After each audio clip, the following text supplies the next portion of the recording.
Good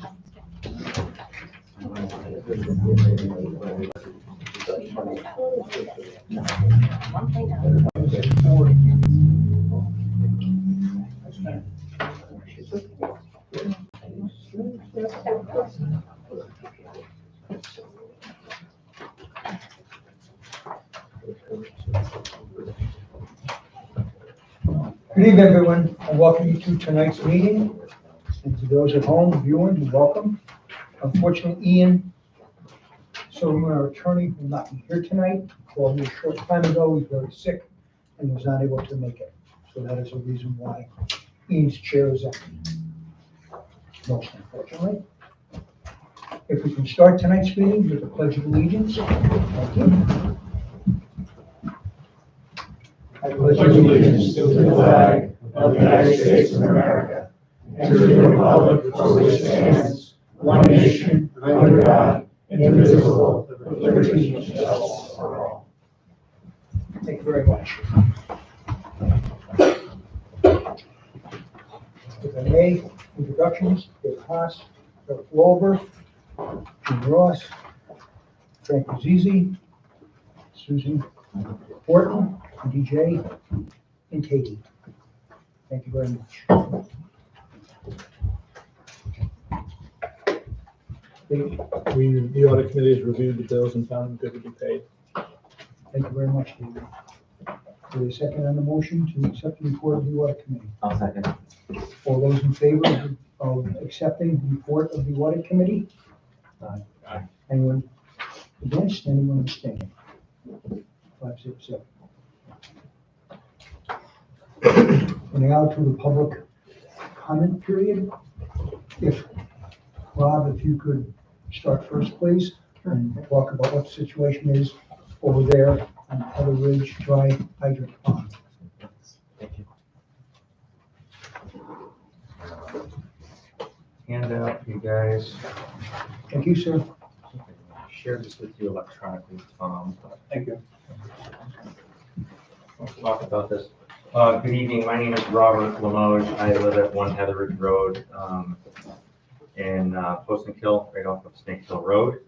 I'm here to talk about our dry hydrant that is located at the bottom of the hill on Heather Ridge Road. This is a public safety device that was installed, I believe, in 2007 in partnership with the town of Poestenkill, the Poestenkill Fire Department, and the neighbors that live in the vicinity of Heather Ridge. The recent storms over the past few years have caused some damage and erosion, basically rendering this facility non-functional.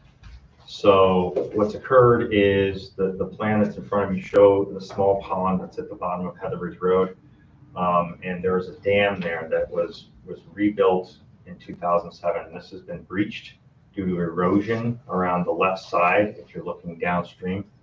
And so what we're trying to do is restore that structure and allow the pond to fill back up and restore the functioning of the dry hydrant. So we've engaged some engineers. We engaged the town. Appreciate DJ you coming out to meet with us and Supervisor Russell and Frank. It was October 1st we met. Fire department was always also there, and some of the neighbors. We talked about a plan for how we're going to address this issue, and really it's going to take a little budget, a little partnership, and some sweat equity. So what is in front of you is really the plan that we're looking to do. Which, if you look to the second page, I can pass this around to the rest of the audience here if they're interested. But is the work that we need to do to reconstruct the dam.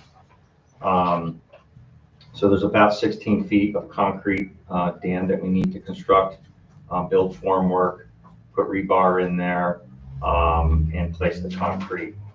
In conjunction with that, we're going to need to pump the water out of the existing pond so we can put the forms in place and build this.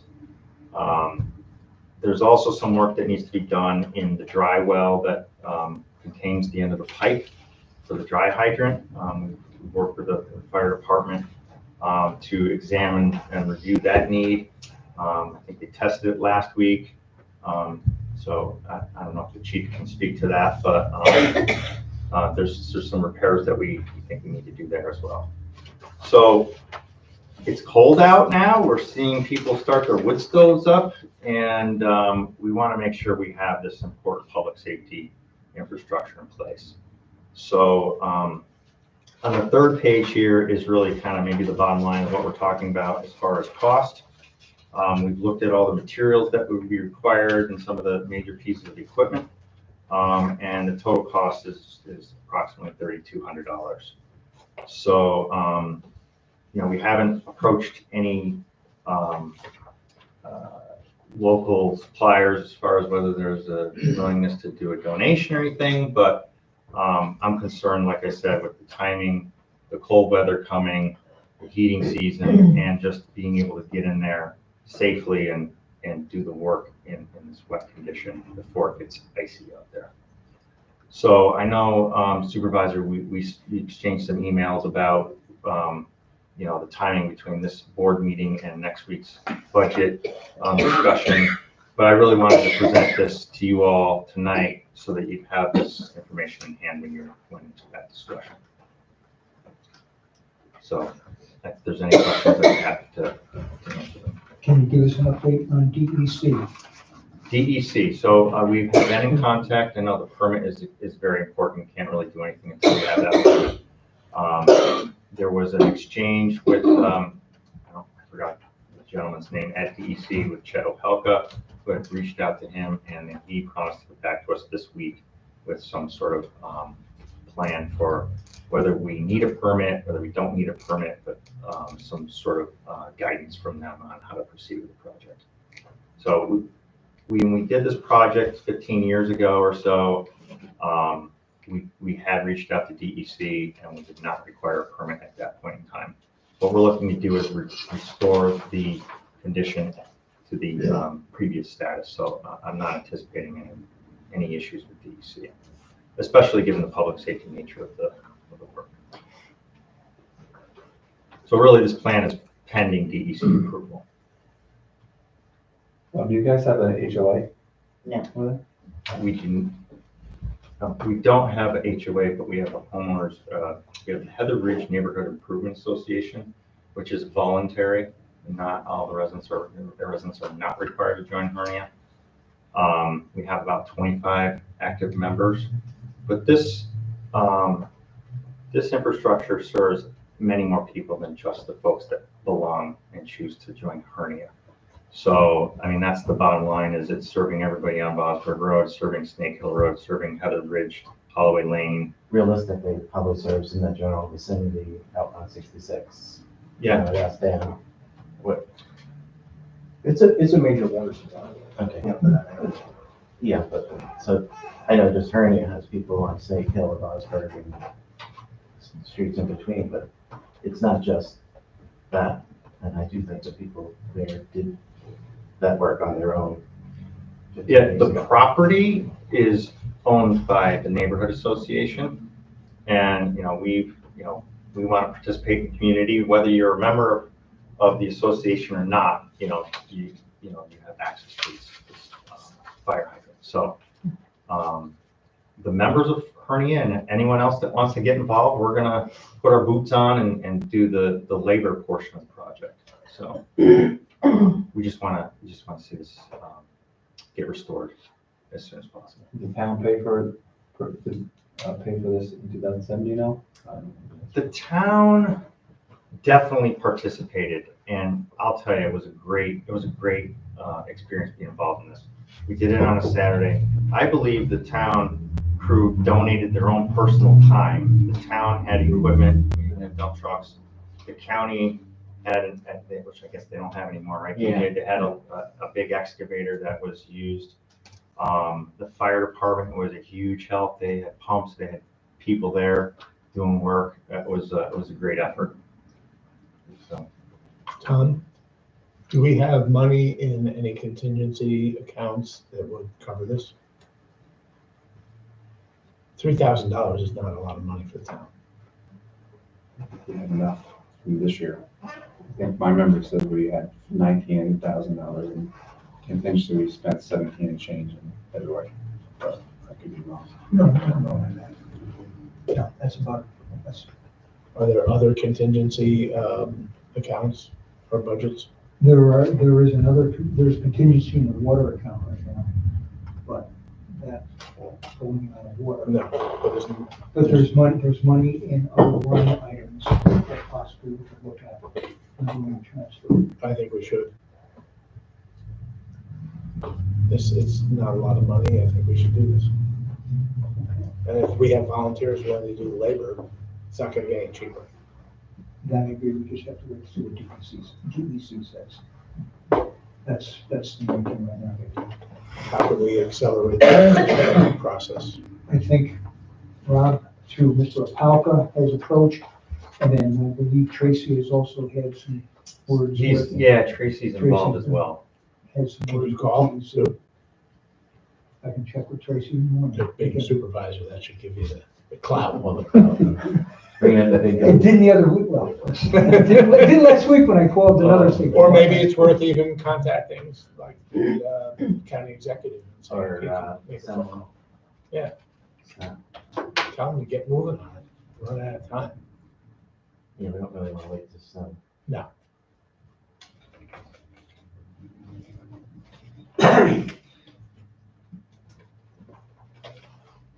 Will do, baby.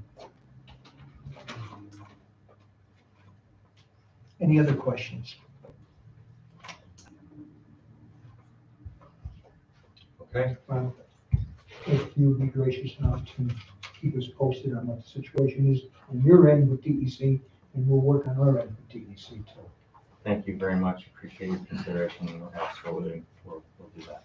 Thank you, Rob. Thank you.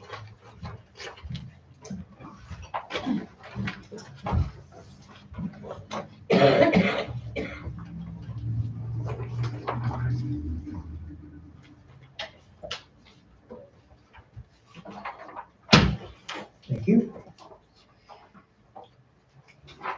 Okay, has everyone had a chance to review Well, we these? don't know if there's any other public. I'm sorry, damn it. I'm sorry, Sorry, excuse me. a thorn in your side. No, you're not on that side. I appreciate very much, David. You're right on target. Thank you very much, sir. Public comment period, please continue. My bad. I've got a couple of things to think about. Please. I promise you, this was not planned. I didn't talk to Rob. This is a slight little thing about saying that. Didn't even know the thing here. My name is Eric, last name, and I live at 25 Heather Ridge Road, which is the southeast corner of Heather Ridge and Boston. I originally wrote most of this a few weeks ago, but I have amended it based on some new information. Town board members are probably all aware of the situation at the end of Bosberg Road. However, other citizens might not be. The previous owners of the property had allowed an area on the southeast side of the street to be used as a turnaround for many years. The school buses turned around at the spot. It's the mail, trash removal trucks, trash removal, and of course the town snowplows. There have been at least 3 fires in that section alone of Bosberg Road over the years, and at least some of the fire vehicles have turned around there, sometimes to refill water from the dry hydrant on Heather Ridge Road. Very few, if any of us, were aware that the property on that side of Bosberg was part of the parcel on the north side and not, at least according to the town tax maps, town property. Now that there are new owners, they decided over a year ago to not allow this use. I am not a lawyer. They may very well be within their legal rights and insurance smarts in their actions. I know the town is some disagreement with this and probably will not discuss that part of the issue. However, the new owners have blocked the turnaround with rocks and signs and spent money reconfiguring the entire lot on that side of the street. The turnaround is gone. As it turns out, only 2 families on this section of Bosberg have children enrolled in the public schools. Since the school bus cannot turn around in that section of the road, the district has been using the corner of my property as a bus stop. We have no objection to this, nor do I believe we have any right to do so, given the right of way. At least two of the children are in the middle school, high schools, and seem not to be using the bus right now, but I'm sure they can if they wish. The younger children get on and off at our corner with a parent waiting right now. The bus approaches from Vosburg, drops or picks up the student, and turns right down Heather Ridge Road. There are, I think, 3 different trash collectors servicing that section of Vosburg. The Twin Bridges truck now comes up Heather Ridge, makes the left turn onto Vosburg, and then backs down 120 yards to service that customer. We hear this in our house. I don't know what the other vendors do as well to get to their properties, but I see their different trash containers. That's how I know. Okay, so that's sort of the situation of this kind of dangerous behavior. Switching gears a minute, but this actually connects. At our corner were some forsythia bushes that had grown a bit wild but were quite beautiful. I was told by the highway department that they had received some complaints that some people felt the bushes blocked the sight lines for those coming up Heather Ridge and then turning usually left. The obstruction claim, by the way, is false. While a bit wild, the bushes were behind where someone needs to be to securely look left on Vosburg. Like many stop signs planted in the grass, they are physically not where one needs to stop to see the oncoming traffic. We can often hear the vehicles at our corner, and many do not stop at the stop sign or perhaps do what I believe is called a Texas rolling stop. The people who live down Vosburg know and have mentioned how badly that sign is obeyed. Due to a street rise, one cannot see vehicles coming from the right unless you pull up. I am happy to show anyone who wishes that the forsythia bushes were never a visual obstruction. Fortunately, there's never been an accident, even though many vehicles seriously exceed the speed limit, including delivery vehicles, of which there are more nowadays. Nevertheless, this last spring, we cut back the forsythias to let them regrow in a more managed way. The bushes were beginning a comeback this summer. Recently, the town mowing clearing department did quite a number, not only on this corner, tearing out the new growth, but also widening the area cut on Vosburg towards our driveway. To me, it looked like preparation for a formal bus stop. I called. Mr. Goyer at the highway department assured me this was not the case. There had been no new complaints or plans, but just unfortunate overzealousness by the operator. What's done is done, and while it looks pretty lousy, in time, I hope it should come back.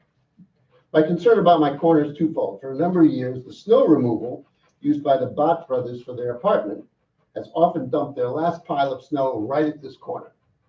I had not formally complained because with the forsythia bushes there, only the actual corner was filled. There used to be some grass there, but with the combination of packed snow, gravel, rocks, and whatever is picked up from the street, killed all that. Again, not a big deal. But now that the bushes are gone, I'm concerned that there will be nothing to stop the snow from going down our hill, and without a visual barrier, this might look like a great place to dump snow for the town, as well as Mr. Bott, and it will destroy growth on our property down the hill. If you come there, you'll see it just looks like a nice open spot to dump snow. I wrote to the Bott brothers about this, and I'm hopefully informing the town by the statement. Since the corner is now an informal bus stop, it seemed clear that clearing more snow might be helpful to the student and family waiting for the bus. Since then, I've been wondering about these two things, perhaps seemingly unrelated, and what, if anything, the town intends to do in the short and longer term. Since I wrote this, Mr. Goyer informed me that the snow plowing plan for this section of Vosburg is to use a pickup truck rather than the full snowplow vehicle because they can't turn around. Presumably, they will find some way to do a 3 or 7 point turn and distribute the snow. My statement to this board is that we need a plan, perhaps short and longer term. I believe no one wants garbage vehicles backing down the road. We don't need the expensive extra trucks to move the snow, and I certainly don't want towns to pick up snowplows using my corner as a place to dump snow. We want to have families with children being picked up at their driveway like other children. We certainly don't want a snow-packed or icy corner used as a bus stop where a child could easily slip and encounter one of the many vehicles that make a tight turn at the corner. We don't want fire vehicles taking extra maneuvers just to get water in an emergency. So we have a problem and we need a plan to solve it. I hope you come up with it. Thank you very much, Eric. Thank you for the presentation. May I ask a question?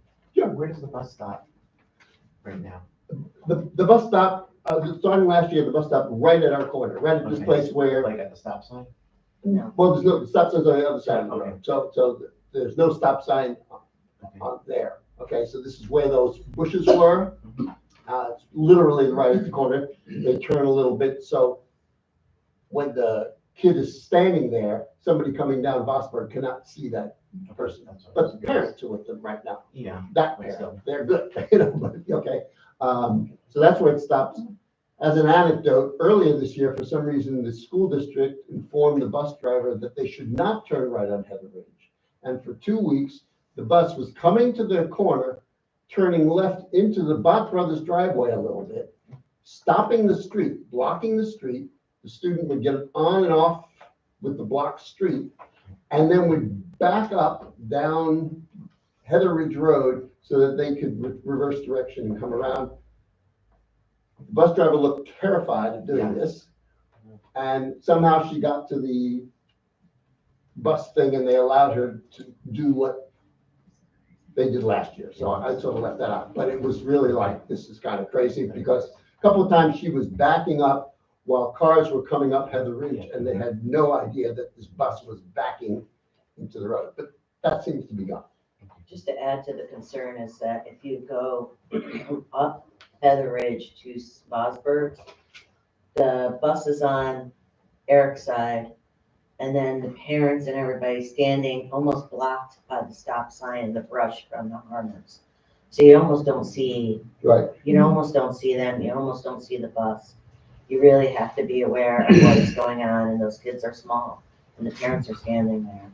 So it's, I would say, not probably one of the safest pickups. And you know, again, our problem is not that the kids stands at our thing. It's just that when that snow piles up, that's not a great place, and, you know, for a kid to stand.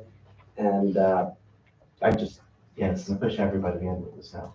yeah, so it's just, so anyway, and thanks, Dave, for clarifying everything. Yeah. I just no, added that for completion, but we're good. It was So, simple misunderstanding with the Yep. new So, wire on the tractor. yeah, so that's sort of the situation, and I know there's not necessarily an easy answer, but, you know, if more people want, I mean, imagine selling your house and saying, well, if you have kids, they actually have to. You know, I mean, it's just, that's not a situation we want to be in for a long term, for sure. So we hear it all. We're right there. Would it be possible to get a copy of your letter? Absolutely. I can leave you this copy, and I can mail you all, email the thing if you prefer. What would you prefer? Could you mail us, whatever's easiest for you? Well, I have one printed copy, but you're welcome to. I can make copies and distribute them. Okay, good. Thank you, Eric. I did put my, name and email Right. and phone number up top. Thank you, sir.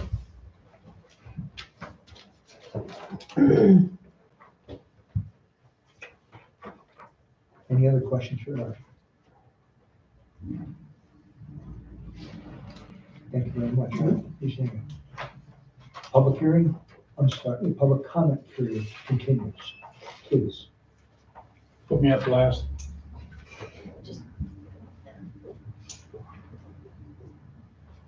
You're not last. Please, thank you very much. Thank you, sir. Lou Basil, 69 Abbott Drive, Poestenkill. Last month, I stood up here and I asked the board if the town had a bookkeeping problem. I was told no. I knew the answer was yes, but I was told no. You have a bookkeeping problem, and it shows from the last 3 budget meetings. Speak up. They want to hear you back. Surprisingly, they can't hear you, Lou. Oh, that's the first time somebody told me that. I know, I was kind of surprised. That's not nice. Anyways, going back, I asked the question last month of the board if we had a bookkeeping problem. I was told no. I've been very active in the budget hearings that you've been doing. And it's a fiasco. They have no idea what was spent last year. Normally, when you do a budget, you have last year's expenditures, and it's a guesstimate on what you're gonna spend this year based on last year's expenditures. They have no idea what they spent last year, because the bookkeeping system is, correct me if I'm wrong, being rebuilt from January. Okay? I was told there's been no bank reconciliations done on 18 accounts. That's what came out at the budget hearing that I heard. We don't have a bookkeeping problem. We have a $39,000 plus penalty from IRS. Let me back up just a little bit. This bookkeeping problem didn't just start. It's been festering for 4 or 5 years. Unfortunately, Tom stepped into it, Frank stepped into it. It's, and it's been festering. The 39,000 plus penalty to IRS is for, if I'm not mistaken, not filing the 941 forms, which is Social Security forms. I also heard that payments to the retirement system haven't been made. If Tom DiNapoli and his crew get a hold of this, this town's gonna be in mighty big trouble. I don't know if you're personally liable or not, the board, but by all means, the town's gonna be in trouble. I know they're working on it. Katie's working on bringing up QuickBooks up to date. Betsy is doing a lot of work. But the system itself, there's something flawed in it. I think what needs to be done, you got to take the whole system down, hire a consultant, spend the $30,000 to $50,000 it's going to cost you, and get a good bookkeeping system in here, train the employees on it. It's the only way you're going to solve this problem. And like I said, the problem didn't just start. You don't know, you can't prepare a good budget if you don't know what you spent the year before. So much for saying there isn't a bookkeeping problem. We have a big bookkeeping problem, and I think the board knows it. So do something about it before the whole town gets in trouble. Because if the state controller comes in here, you already had him in here for something that was not your part, the credit card thing. There's a scathing report out on that. There's the letter that was written by the town back to DiNapoli on that credit card thing should be made public of how to mitigate it in the future. As a matter of fact, if you read the report, the last 2 paragraphs state that any remedial action you take should be put out to the public. Just saying. Okay, may I address a couple of your points, Sure. please? Number one, what you were talking about in the 941 was from the 3rd and 4th quarter of 2021. Mhm. Okay, we have made back in early January, I went down to the IRS and made a payment. The IRS covered 3rd and 4th quarter of 2021 that supposedly wasn't paid. The IRS has misappropriated the money to the 2nd quarter of 2021. We've been going back and forth with the IRS. They had the money, then they refunded the money to us. We sent it, we gave it back to them. And I went back and forth with them again. I was on the phone with them 2 hours on Tuesday, and finally able to talk with someone to apply the money that we had paid correctly to 3rd and 4th quarter. So hopefully that will be taken care of. But the money has been in the hands of the IRS since beginning of January. But it's still the fact that it was late, and that's what the penalty came from. The 941.25, for some reason, The but second, there's not a bookkeeping problem. okay, but as far as the state retirement goes, we are completely up to snuff on that. Well, then it just came up to snuff. So we made payment in, the very beginning of the year, and then the payment for this year is not due until November 30th. We have the money set aside for that when that payment will come due to be in November when it's first due, as opposed to, waiting until January, was the other option. But we had that money set and ready to go, along with the bond money for the water district number 1. But it's still fact that the bookkeeping system here is flawed. And you need to do something about it. That's all. When you can't come up, not you, I'm not saying you personally, you happen to walk in on it when the whole thing festered. You know, it's been ongoing for 4 or 5 years. And it's just not right to the town. You know, hire somebody that's a professional, you know, come in here, analyze what needs to be done, put it in action, train the employees on it. Thank you, sir. Next, please. If there's no other comments, I'll let Lee go last. I just want to say one quick thing. I was at a school function this week, and I had a school official who's involved in the health end of things come up to me and talk about a slow response to a serious issue, slow ambulance response to a serious issue at the middle school recently. Now, this is secondhand information, although I trust this person, but the concern was that there was a game going on at the middle school. A kid from another team had a serious medical issue, lost consciousness. This person said it took more than 20 minutes for an ambulance to come there, and that the Sand Lake was on a call at the time. So whether that's true or, I mean, I know it's true, it is what it is. In addition to that, I know that Dan spoke, and I think it was July, I wasn't at that meeting, but I watched the town board meeting. He told us that there's continues to be long response times for ambulance. So I wonder, with that kind of anecdote and then having heard what Dan said, I wonder what this town board wants to do to try to address this issue again. Because I certainly believe this person. I believe Dan a lot more because he's a professional, and he's saying the response times are getting worse and worse and worse.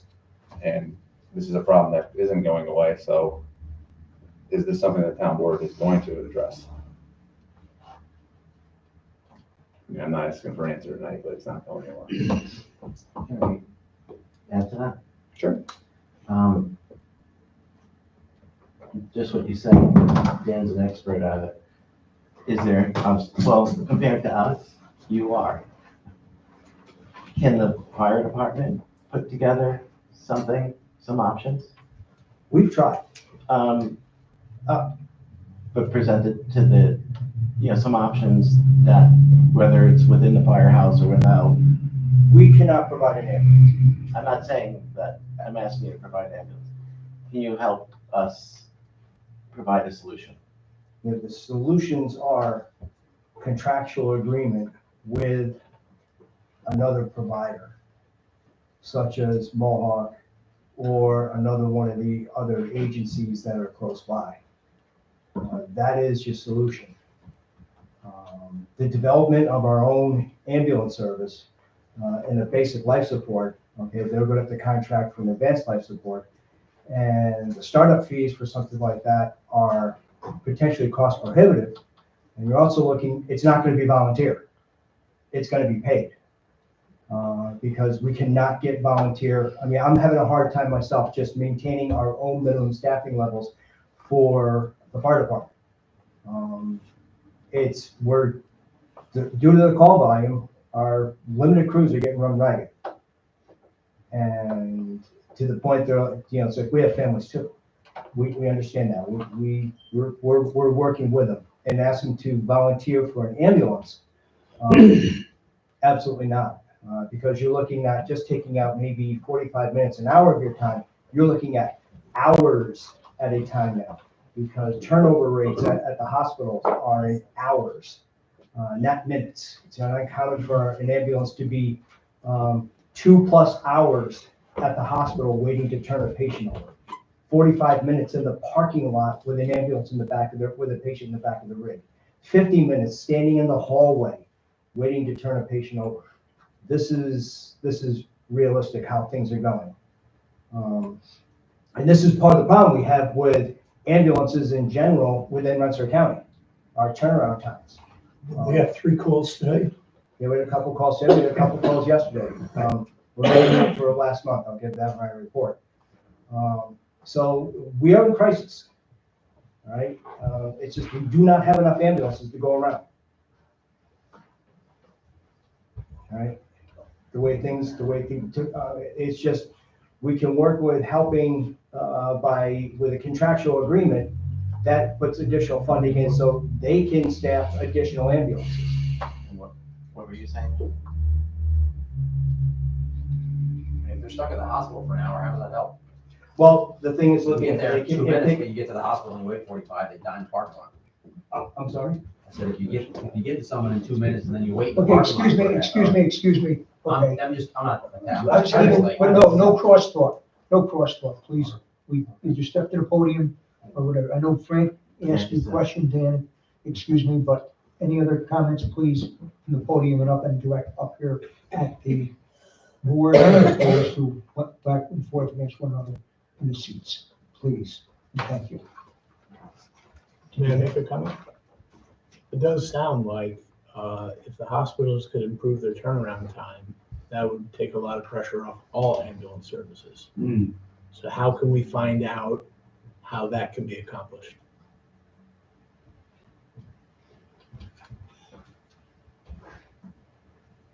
The hospitals are going through that. Yeah, but Enough if it's a problem, then there's possibly a solution, but you have to bring it up to the people who can come up with a solution.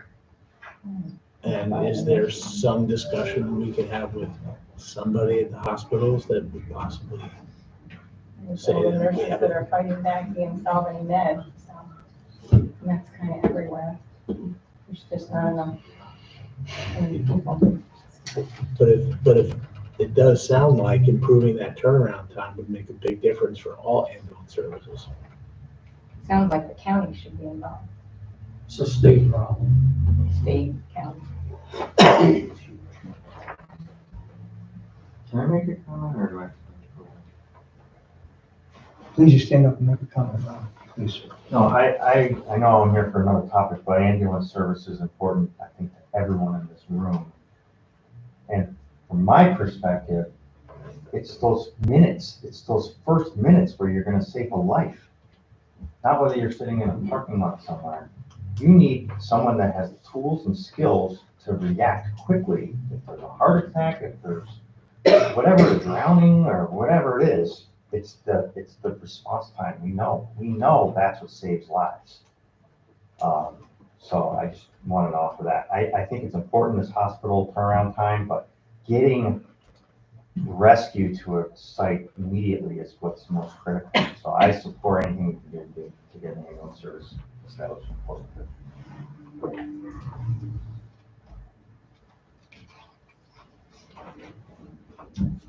I'll try and reach out to the county, and June was saying the situation, there is a confrontational situation at the med center right now between them.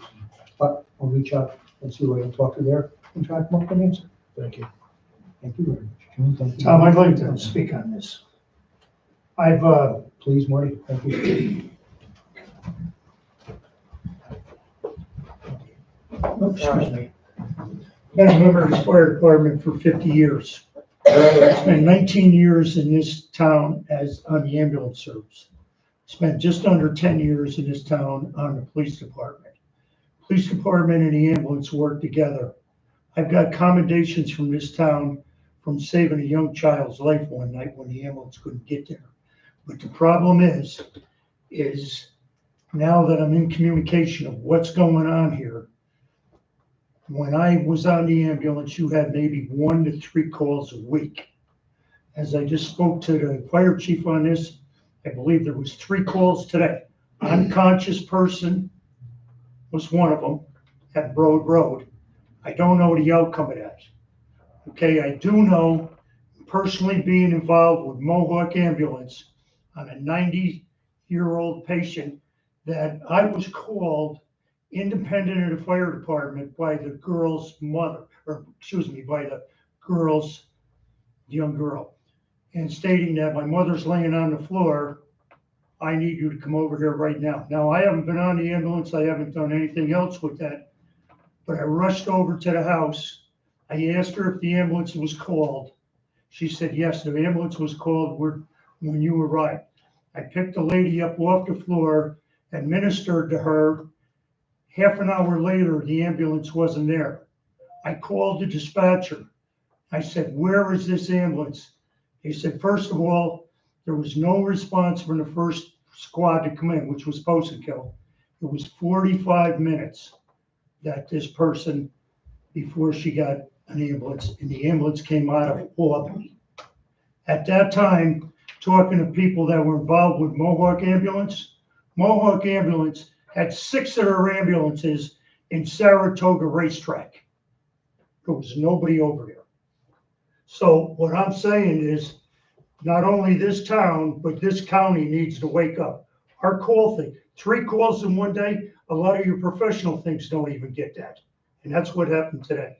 And I really think this was brought up before. I think a gentleman said to me at the meeting, I don't want my taxes to go up $200. That's where you value a person's life? I don't think so. I'm sorry, but this was brought up and I just want to speak up. Thank you, Brian. You don't need to apologize. That's what we have to say. Appreciate you expressing your opinion. Thank you. Okay.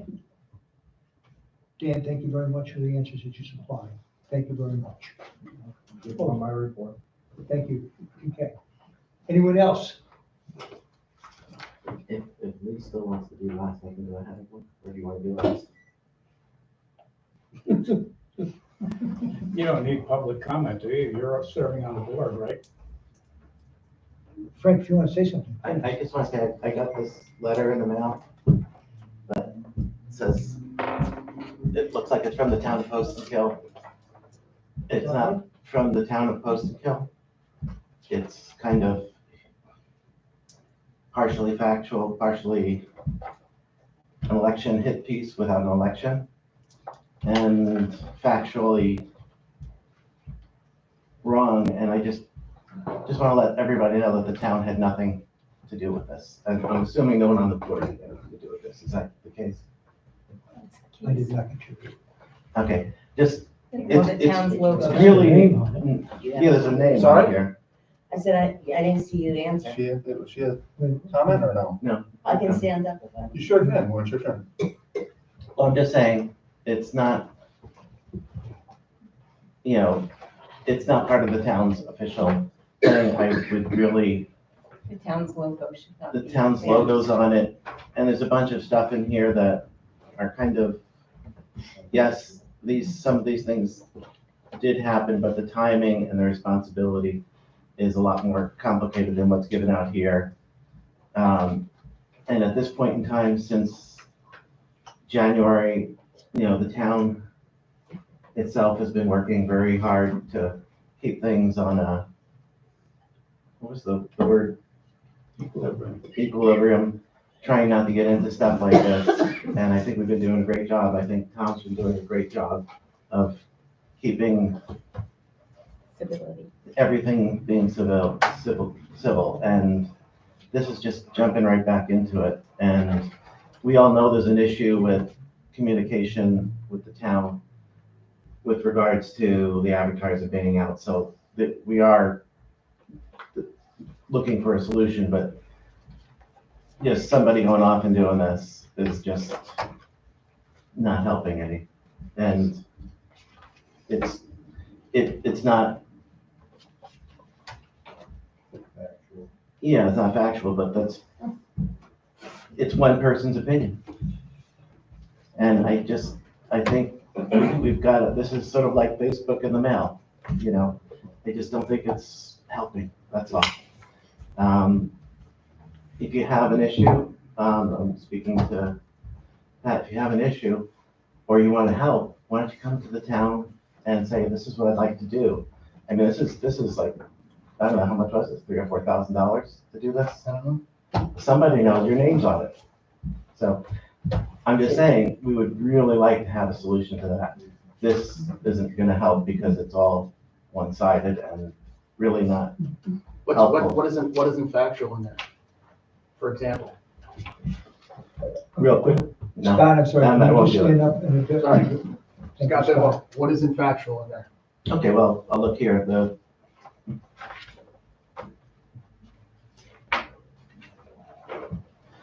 majority of rate, it's simple thing, the fine was 225,000, not 200. Okay, so it's higher. Yeah, but it's It's just, worse than that. what's that? So it was worse than the 200. And I don't understand the greater than 500,000 when applied to our town budget, so I don't, did you write it? Did I know? Okay, then, do you have in-depth knowledge about this stuff? I don't, but if Okay, you're gonna then- question it, then what were you gonna question about it, rather than saying, I just don't like it, because that's just your opinion too. It looks like it's from the town board and it's not. That's the biggest thing, is it looks And like it's it's coming from the all town the board. David, time out, please. Okay, the podium, please. Yeah. Please, again, I'm respectfully asking that we move to the podium and we can address Frank, but please, Yeah. the comments come from the podium. Please and thank And you. I don't think that I need to go through a line-by-line item of this. I'm just saying, it's not a town document. It shouldn't be, you want to put a letter out that says it's from you, that's fine. Try to keep the town logo off, maybe it's not legal, maybe it is legal, I don't care. It just is, it's not, people look at this and they think this is written by the town. And if you don't open it up, the only thing you see is the hit piece on Keith Hammond, which we all gave a thank you when he left, it's just unnecessary when we're trying to work together, that's all. I just think if we got this much effort and time, put it to good. Well, you didn't spend this much time talking about like any social media post that's out there too? I mean, it's freedom of speech. People want to write things, they have the right to write things. I mean, we could sit here and, But hold on, Frank, I'm still speaking. Sure. We can sit here and pull up every social media post that we disagree with too, and we can talk about that. I mean, I'm not sure you got a point. If you think the logo is an issue, I got it, that's a point. That's fine. But the person who wrote that has their name on it, that's fine. You don't have to agree with it, but there's a lot of things that get said out there that we don't agree with. We shouldn't take up 10 minutes of the town board meeting to talk about it. Yeah, I just say the big thing is I'm just using this town forum to say this is not from the town. I do think that everybody has a right to speak. When you go on Facebook, whatever it is, neighborhood trash can, whatever that thing is, it's just somebody sitting there saying, this is, my opinion. Right. This comes out and it looks a little bit more than one person's opinion. Right? That's all it is. That's my biggest beef. I think you're both right, actually. He does have a right to free speech, Absolutely. but he should not make it look like it came from the town. Exactly. And that's really the issue here. Yeah, if this was a letter without the town logo on it, go right at it. I'm done. Okay, thank you very much. Lee? You better get up before. Yeah, you otherwise- get short circuited otherwise all you night. gotta get breakfast. Okay, Lee King, official at this Circuit Farm Road. And it's, I know it's a prolonged period here, the public comment section, we might have to invoke some of the David Hoff's problems here about what's for breakfast. We don't get on with this meeting pretty soon. I will try to be brief with this, and this should be a. Please a little louder. All right, so this should be a little bit softer subject, but I am gonna have to be direct about a few things here. I want to resolve something this evening. I'm gonna have to go back in history just a little bit to the time when the town received its ARPA funding, also known as the COVID relief funding, and this town was fortunate enough to receive towards a $500,000, as I recall. And to their credit, it was Mike Hayes and Terry Kirsch conducted 4 public hearings in the months of May and July of 2022. And these 4 public hearings were in the upper and the lower hamlets, and they were reasonably well attended. During those hearings, we can recall that the public expressed interest in extended internet service, senior citizens living provisions, town park, ambulance service, water district number 2. Those were about the 5 top issues that I recall being requested by the general public and in these meetings. Now, the town board, the town board responded to this and I think in good ways. I recall from having attended all 4 of those meetings that Councilwoman Butler was at every one of them. And what I'm going to address here is Town Park. That's the only subject I'm going to be talking on here tonight. Councilwoman Butler was present at all 4 of those. She has been present at subsequent meetings having to do with the town park and has been an enlightened individual. Thank you for your service in that regard. And I recall the then planning board chairman, Russell, was also present at those meetings. And thank you for that. Councilman Walder, I also recall your being present at those meetings and heard the public express concerns on these matters. Now, Councilman Haas, I do not recall yourself being present at those meetings, but I do very clearly recall at the last town board meeting in a not really related subject having to do with zoning or land use density, you said not once, not twice, but 3 times that, and you said it in kind of a quasi statement question form, but I thought we were here to represent the public's interest. And I heard you say that, and I thought, amen, here, dilly to that. Thank you for that remark. Now, Councilman Berzisi, I do not recall seeing yourself present at any of those. This was prior. You did? Did not. You did not? No. Okay. And I'm just trying to go back on my recollection, but I did not see you present at those hearings. So perhaps that's something that we can all bring you up to speed with on this. This is prior to being on board. Well, I'm not speaking condescendingly here. I'm No, just no, dealing I'm just with saying. matters of fact. Now, the town board did respond to the requests that were made present.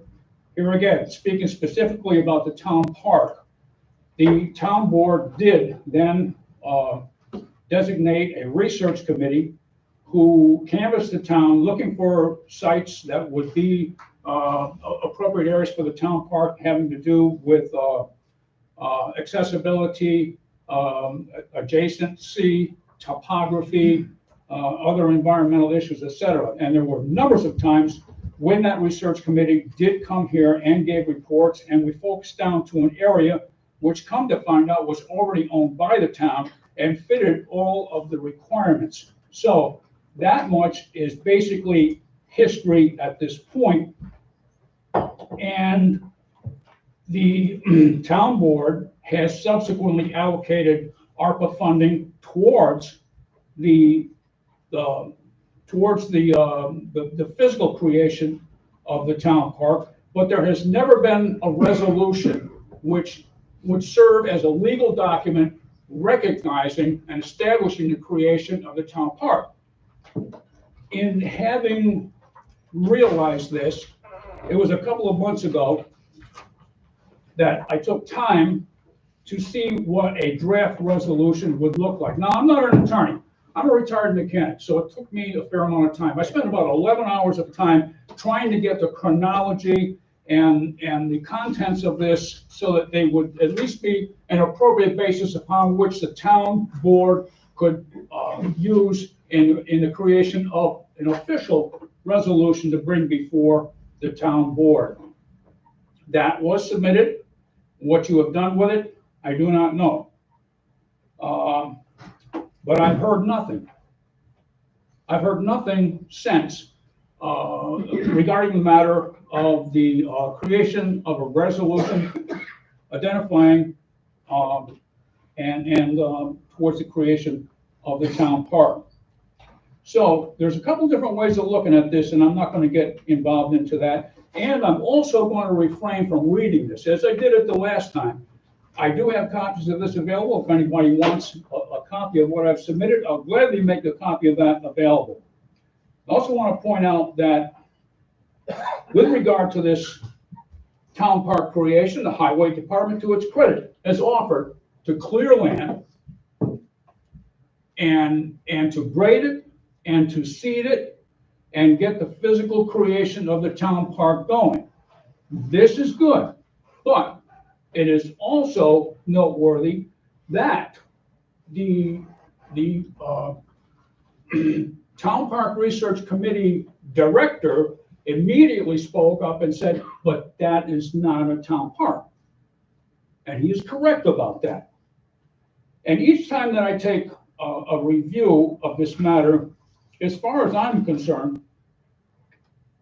I feel as though there is a need for an official resolution to be brought before the town board for a vote, yes or no, to adopt a resolution or to not. Now, I'm going to go back to you, Councilman Berzisi. Do you favor that there would be a resolution drafted in legal form brought before the town board for a yes or no vote? I respectfully do not have legal representation tonight, Lee. I understand your point, but I respectfully ask that you not continue with that particular questioning here on this matter.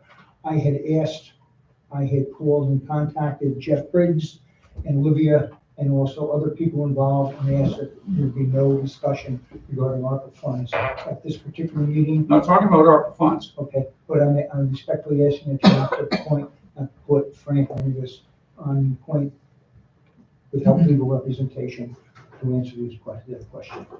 I'm not asking this as a matter of legality. I'm just asking as to whether individual town board members would like to see a resolution brought before the board so that they could review it and say yes or no.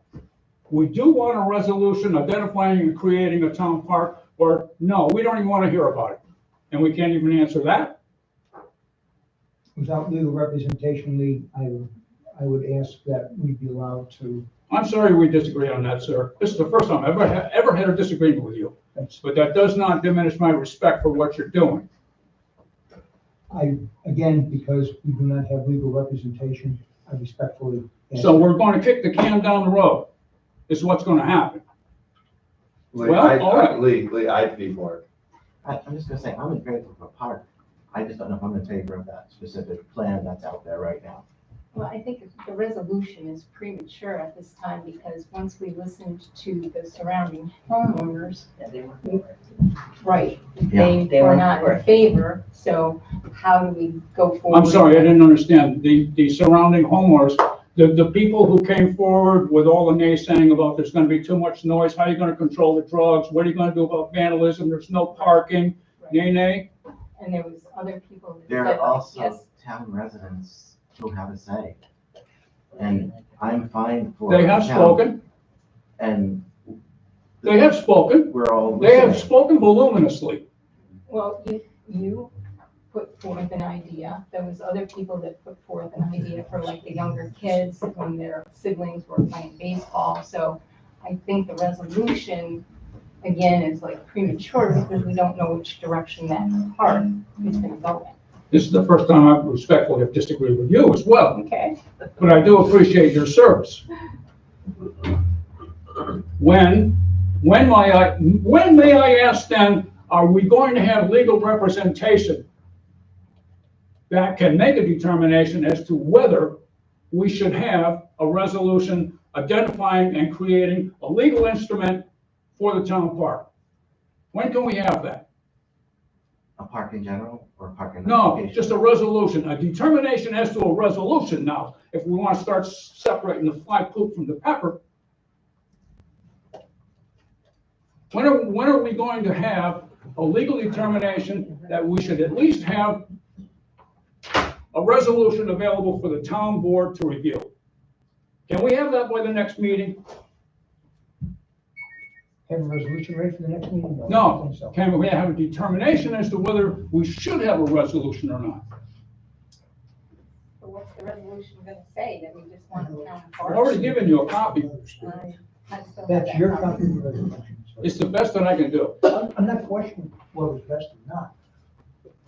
Okay, we are on record now, okay, and I'm not going to say one way or the other, I'm not trying to be evasive, but without Ian being here, I would just prefer to. I'll be back. Please do. Lee. Thank you very much. You're welcome, sir. Anyone else, public hearing? We thank you very much. Okay, the next item on our agenda is the town clerk minutes for September 24 and September 26 budget workshop meetings. I move that we accept the town clerk's minutes. Thank you very much. We accept the motion.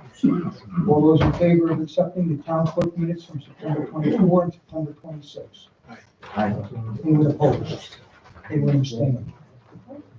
Okay, town board, I'm sorry, town clerk minutes for 24th and 26th of September have been accepted.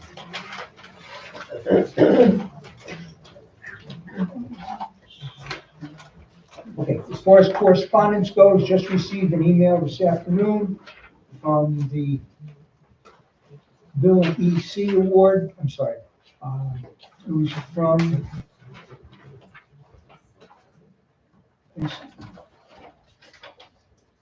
it's from the EFC, and Bill and Award for the project reference above, ordership number 2, has been extended. This award will remain in effect through September 30, 2025, at which time a project finance agreement must be executed by EFC. To meet this deadline, please submit a funding application, and that is being worked on, but that was the only correspondence we received. Liaison reports, planning board. Planning board met, and Jeff, if you can, please. Thank you. Get right over there. Get right up. the planning board met, we had one item on the agenda. It was the Orsini event proposal. It was a site plan review, and the site plan review was passed with some limitations, and it was given 1 year, passed for 1 year, and it would have to be renewed after 1 year. Basically, this is to give them a chance to show that they can provide this event venue without causing disturbances. There were two main items. One was noise, one was traffic. They've agreed to have no amplified music, and they are going to have two people out on the road directing traffic around the corner there for each event, starting an hour before to an hour after. So they have 1 year to show that they can operate this venue with in compliance with the requirements of the town for sound and traffic. One quick question, Joe. I saw that in the minutes, it said something about no ambulance service. Was that a comment? Was it No, what? There was a comment in the meeting minutes from you guys that said something about no ambulance service. Was that an issue that the public brought up, or was that a conversation that the board had? And that was a conversation I think that the board had. I don't recall What was it in reference to? that at some at some venues, I guess, they have an ambulance present at the venue. Well, these are usually larger events, but, Like football games? yeah. Or, I'm confused, like, not at an event location like that, I mean, there's. No, that's right. So we're not, okay, I just was unclear, I don't know that. There was some concern over like the turn, remember, being able to get emergency vehicles in. Yeah, That was well, that was resolved a long Right. time ago. Right. I mean, this has been before the planning board for 2 years. Right. So we needed to finally take some action. Thank you, Jeff. Okay, next item, zoning board. Thank you very much. Good afternoon. Donna Campar, zoning board. We did not have a meeting last month, so I have nothing to report. Thank you for taking the time to talk to the board. Okay, next item up, fire company. Please and thank you.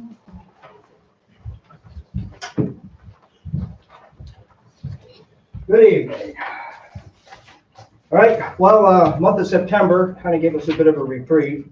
It was a very short reprieve. We had 11 emergency medical calls, 1 structure fire, electrical hazard, 2 motor vehicle accidents, good intent call, fire alarm activation. We had 17 calls. All right, the lowest number we've had all year round. It's not going to happen this month already. So we had that short reprieve. Been pretty active with our training. Myself and another one of our assistant chiefs are actively enrolled in officer development. That's been going on all this week. We are also continuing on with our training. We're looking to expound more upon our water rescue equipment, looking to put forth and develop. We have to start replacing a lot of our water rescue equipment, our water rescue gear, because it is aging out and is deteriorating. They do have a lifespan onto them, so we're working to replace them. We've just about finished replacing most of our technical rescue equipment for rope rescue, things of that nature. That's just been about complete. Again, all these things, while they are very expensive, they do have shelf lives. Okay? Believe it or not, all about 10 years. So that $500 harness that we buy is only good for 10 years, and then we have to throw it out. Same way with that rope. We've bought 1,200 feet of rope. It costs a lot of money. All right, they are expensive, but they're only good for 10 years. These are all by industry standards and governed by the National Fire Protection Association, NFPA. They're part of an industry guidance system. So we're ongoing with our training. We're looking to purchase new turnout gear. That in itself is an expensive endeavor right there without fitting an individual. The price has been going up on that gear. That gear only has a 10-year shelf life. The moment you put it on and the moment you purchase it from the data manufacturer, it's got 10 years. We're looking about $5,000 to $6,000 per person for that. Fortunately, what we're doing with this is we're rolling it over. We're not replacing everybody all at once. It's kind of a progressive thing. Each year we buy so many sets of gear so we don't get compounded with a massive bill. We are going to be undertaking, looking at possible capital expenditure budget with purchasing, looking down the line, maybe some grants for purchasing our new self-contained breathing apparatus, because those themselves are beginning to show signs of deterioration, show signs of just where they're beginning to wear out. Electronic devices, things of this nature. As you know, we don't go in exactly go into great environments, very corrosive environments, and even with the best care, these things do break down. So this is what we've been doing so far. We are still actively recruiting members. We need members. We always need members. We're encouraging the public to come on down, see what we're we're all about. We have a job for everybody. Not everybody has to be an interior firefighter. Not everybody's got to put the pack on. Not everybody's got to go inside. I'd like them to. All right, that really helps us out a lot. But there's a job for everybody. We have jobs for emergency medical service. If that's your gig, that's something you like, we've got a job for you. Our doors are open. Come on in, give us a talk. We'll open the doors up for anybody who wants to come in. The camaraderie that we have in there is something that is not seen in a lot of other social clubs and things of this nature. We are a family. We want to expand our family. We want to continue to expand our family. So those doors are open when we have drills on Monday nights. Come on down. We'll take you through. We'll introduce you. You like it, we'll train you. Right? We'll outfit you. We'll train you, and we'll invite you in. Now, as we're coming into our heating season, please make sure that if you have wood stoves, things of this nature, that they are clean. All right. Don't clean it out with a chimney fire. It will be called. So clean the chimneys, make sure your flues are clean. For people who have gas-fired appliances, make sure those vents are clean. Squirrels love to hold up in them. First time you kick it on, you fill your house up with carbon monoxide. Speaking of which, carbon monoxide detectors, make sure you got good batteries into them. All right, check them just like your smoke detectors. We're into our fire prevention month, a week that's right now. Make sure you have active smoke detectors. Make sure they work. Believe it or not, New York State Code says you shall have a smoke detector in every sleeping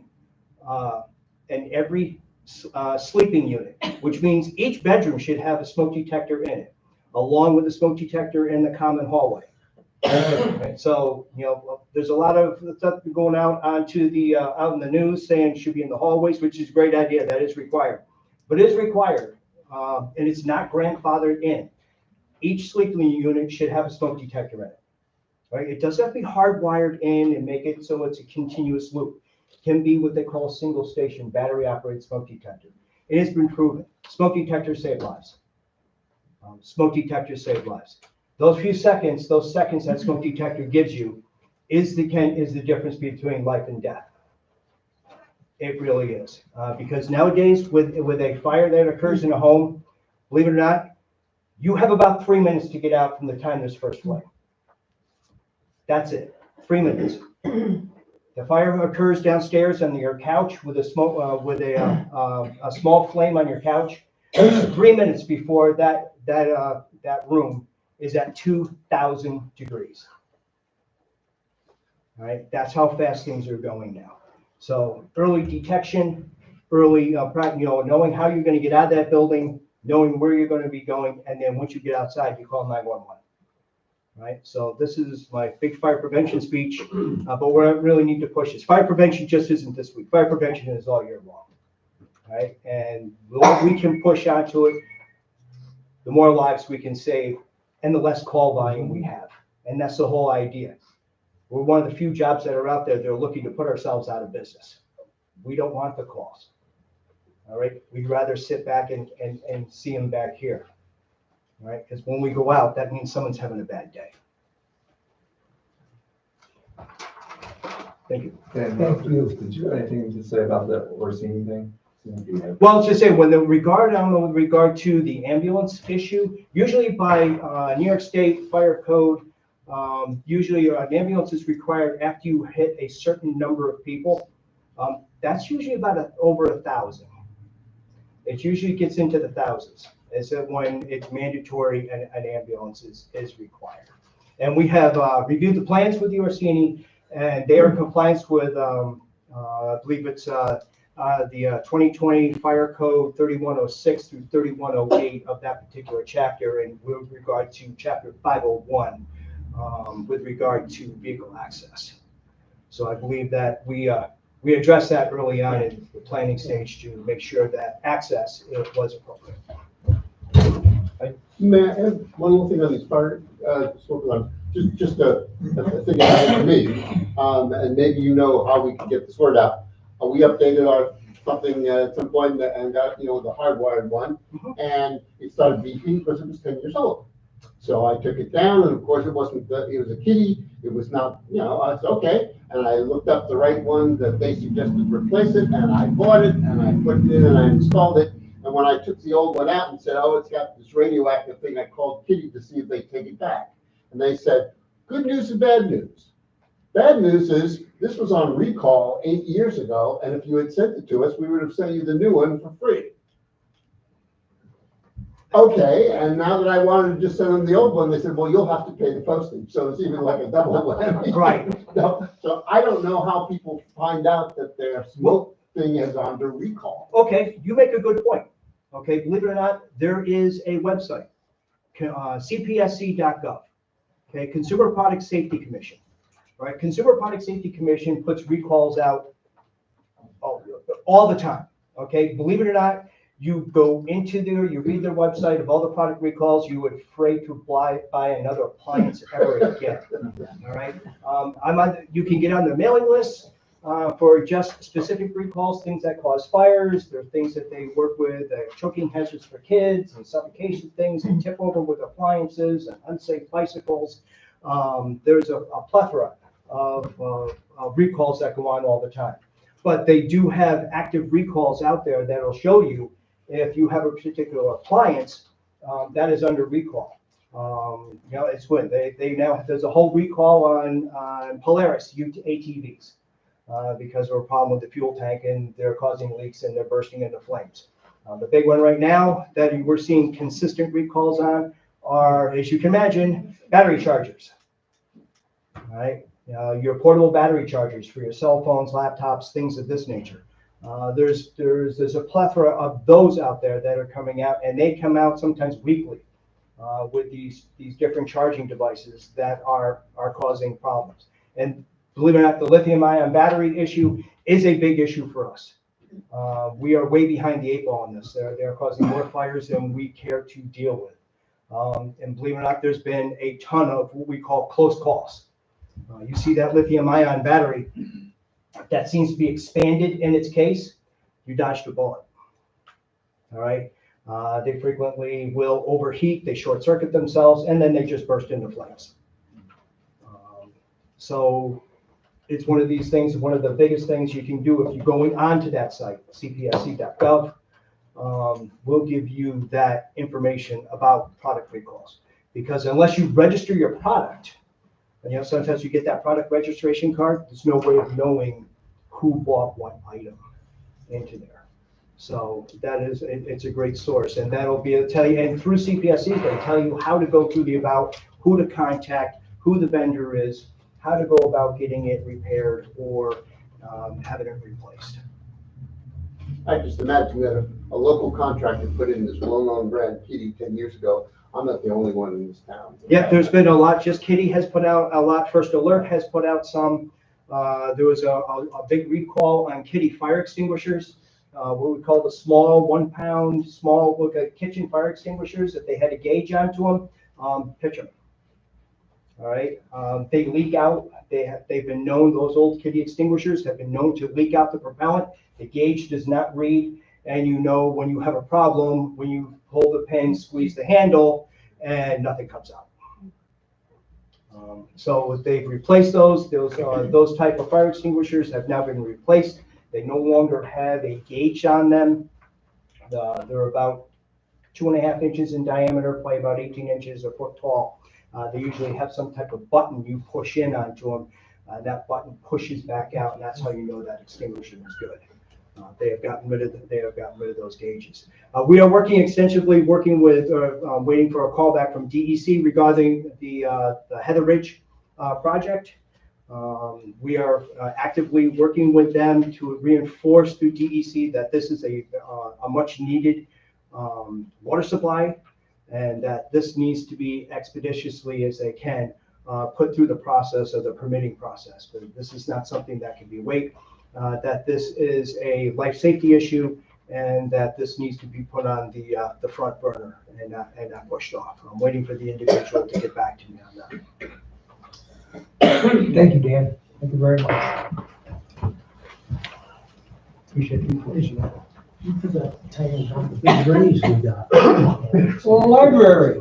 Thank you, Susan. Nice people to join. I'm Susan Patnock, trustee of the Poestenkill Library. Our circulation for September was 1,380 in physical circulation, 649 in digital circulation, 165 people attended programming, and there were 746 total visits. Programming highlights included 17 attendees for the mini musicians on September 16th. That's pre-K and elementary school. 17s took part in the Bat Box program in September. 8 adults attended the Seated Somatics program with Go Slow Studio on September 12th. And 17 patrons took advantage of our special banned book boxes during Banned Book Week. And coming attractions include our Let's Dish program on October 17th, with which will be featuring beef with Easton Station Farms. Fridays at 10:15, we'll be having a series of community helper story times with special guests and or field trips, including the post office on October 11th, tomorrow, Highway Department on October 18th, and the firehouse on October 25th.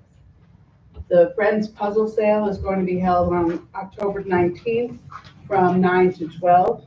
And Trick or Treat at the library will be held on Halloween, the 31st, from 1 to 8 p.m. For additional announcements, the library applied for $15,000 in ARPA funds to help improve accessibility, upgrade technology, and offset the increased cost of programming.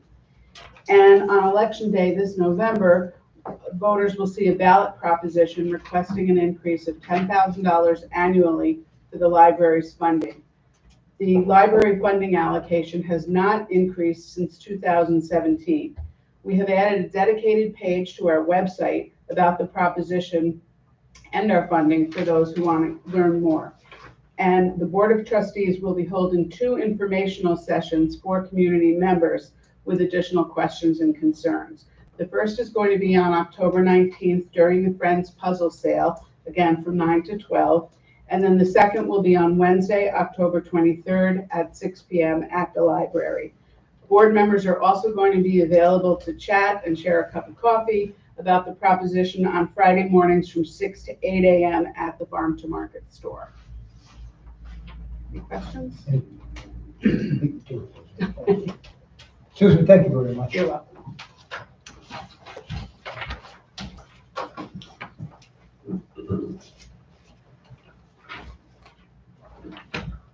Okay, next item up, we have the Poestenkill Youth Commission. On Sunday, October 27th, the Poestenkill Youth and the Poestenkill Elementary PTO will jointly be teaming up to offer a trunk or treat Halloween costume parade and candy pickup. The children will assemble approximately 11:30 a.m. at Town Hall, with the parade beginning at 11:45 going down Main Street, accompanied by a truck from the Poestenkill Fire Company. Thank you. And going down to the VFW post. The trunk or treat activity will be held at the VFW Pavilion until approximately 1 or 1:30 p.m. depending upon turnout. All children are invited to come out and participate in this fun activity. Thank you. Conservation Advisory Committee. Thank you, Greg. Hello, Greg Padnock from the Conservation Advisory Council. Our opinion on local law number 3 was forwarded to you on September 17th, and I assume that got distributed to other board members. Again, this is local law number 3 has to deal, we'll call that the density law. As I mentioned last month, generally we don't think, it will not have any negative impact on preservation in space. And then as detailed in the report, we offer possible alternatives or things that you may want to think about. And I would certainly be happy to talk about that now or closer to it when, if this comes back to the board, I can talk then, whatever you would like to do. As you get closer. Okay. Well, thank you. Great, thank you very much for taking the time. Okay. Appreciate it. Added to this month's meeting, because of the end of the quarter, is the Poestenkill Historical Society. Report was submitted. Visitors to the center were Michael and Barbara Burketti, Priscilla Burbank, James and Michelle Ferrino. The events, the September 8th annual concert on the Green, which was held at the basement of the church because of weather cancellation the previous week, went over well. On October 27th, an Empowered Woman seminar will be held. Acquisitions, we're doing various acquisitions, birth certificates, funeral books, death notices from the Arnold family. And then beginning of the John Arnold family tree projects, consulted with June and David Goyer regarding the World War II memorial, which has come along tremendously. Lynn Miller was requesting info on great uncles and Miller ancestry. Michael Pelagio, researching bands of the swing era from 1935 to 1945. And Mr. Carl Mayer, info on the whereabouts of Tom Allison. We thank you very much. And there is a little flyer sheet. If anyone cares to review it, it's right up there on the table for you on the way out. Discussion items. First item up for discussion on the resolution being submitted to Rensselaer County requesting a speed study by New York State DOT on Data Hill Road and Rikers Farm Road, trying to get the speeds reduced respectively on Data Hill Road from 40 down to 35, which is what it is in Brunswick, as it leads into Poestenkill, just trying to slow traffic down a little bit. Rikers Farm Road, right now I believe the limit is 35, but trying to get it down to 30, or at least because it's a very narrow road and traffic on that does move way too quick. Comments by the board on the resolutions for Rikers Farm or Data Hill?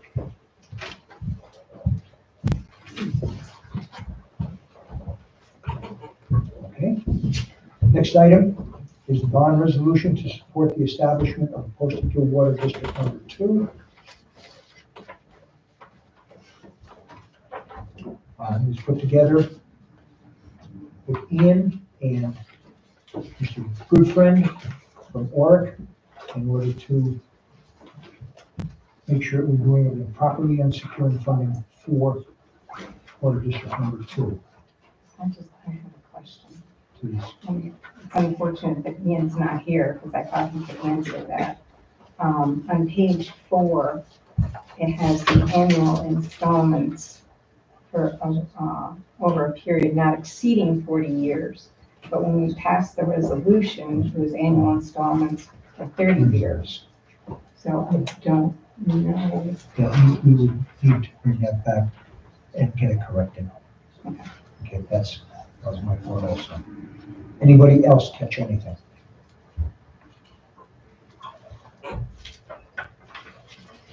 Okay.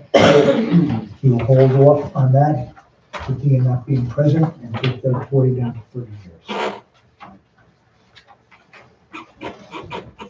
Next item was resolution to change deputy town clerk and water collection deputy town clerk from part-time hourly to part-time salary. I guess the question I had on both of these was, what is it that we're trying to solve by switching it to salary? Is there an issue? What happened was that it was Ian's suggestion at one of the other meetings that a stipend be paid.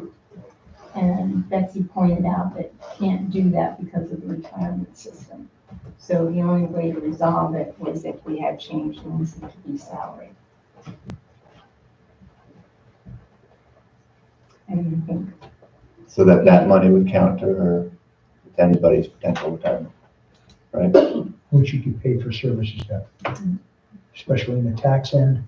It was determined that last year that that they would receive funding for that, and we are not able to get to that, so that is one of the reasons for going to part-time salary. But we were restricted on what we could do, as June mentioned, about the stipend, that was not a possibility. So that's the reason for the change. One of the reasons for the change. What was the other reasons?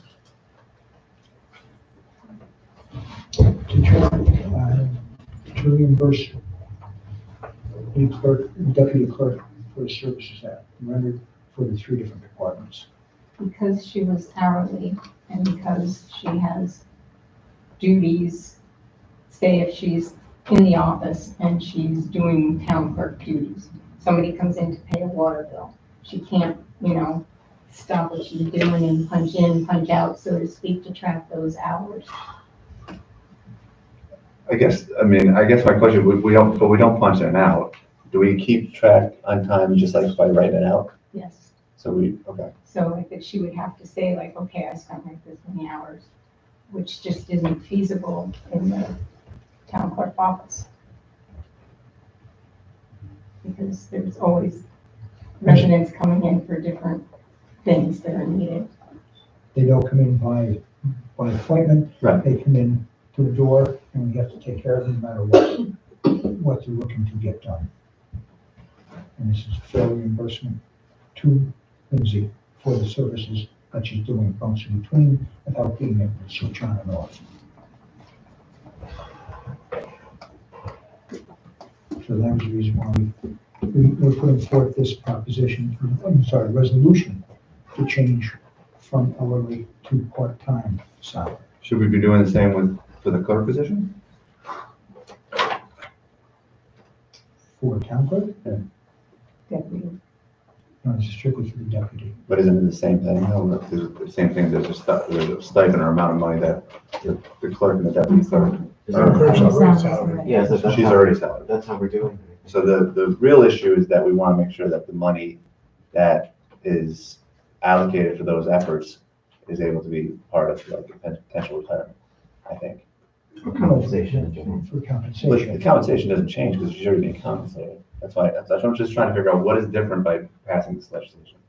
Because she's already, this position's already getting paid for that position, whether it's currently hourly, right? No, she's not making the full amount of money that's designated in that area. Because of the, not amount of, why is that though? I'm sorry. Is it because there's not enough hours or because she doesn't have time to allocate it properly? Both. She has 20 hours, but it's the way she has to punch in and out for the three positions that she's doing. So then, I see what you're saying. So we're saying that she should not be able to get compensated for the time that's allocated, or the dollars that are allocated to her because it's hourly.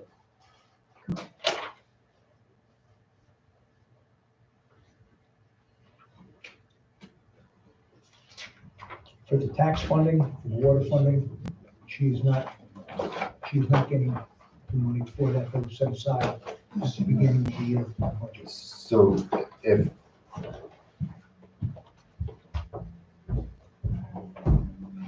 this thing's confusing me. So then the position's not getting the money that's allocated in the budget. So we save the money in the budget then off that line? She's due that money. Right.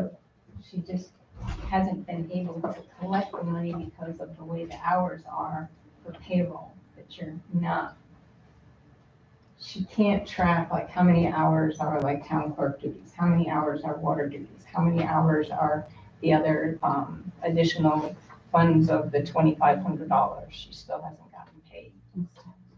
That's tax.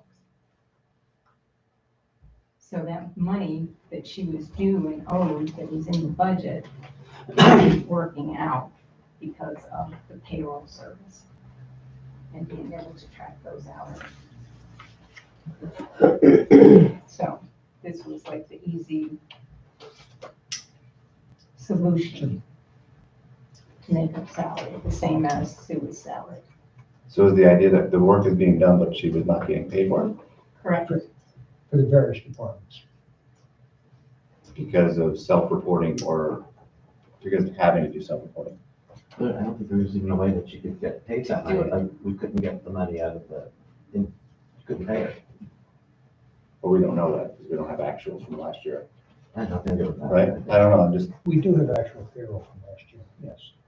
But that was, we're just trying, money was set aside in tax, for tax payment, money was set aside in water, but she works in the office and she has to do all three duties at the same time instead of being able to get compensated for duties separately. And that's what we're trying to, because of what was set up in the budget, just try and compensate her for what was set up in the duties that she does. And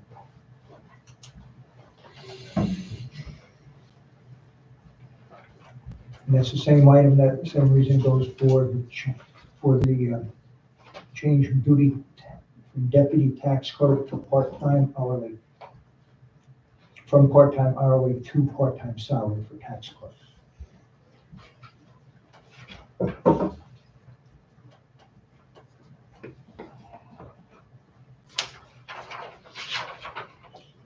Okay, the next item we have up is discussion on the preliminary budget. It's a draft preliminary budget.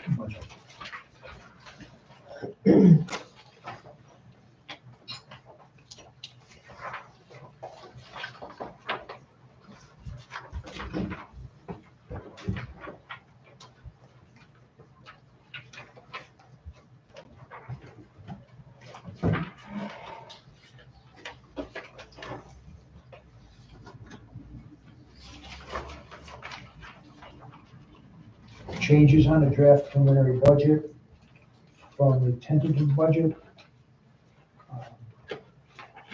Page 5, there was a revision made on the assessor's clerk position to $22 an hour, match the other clerks. That's the reason for the change. That's highlighted. Is there any additional hours on this? Yeah. No, there's No. not. So then, based on the email that you and I had, Tom, I was thinking this was gonna be a 10% raise, but it looks like a 15% raise. We know how we got to that number. Are the previous numbers inaccurate? I think the discussion was, if I understand correctly, that used to be that the clerks for planning, zoning, and assessor were all at the same rate. So when other people got raised, then I think Michelle felt that it was fair. Fair to for my clerk to Diane. get the same, yeah. No, I don't, It's $2 an hour from a current rate that she's getting bumped up. right, but that would be a 10% raise. So I'm just wondering why it's 15.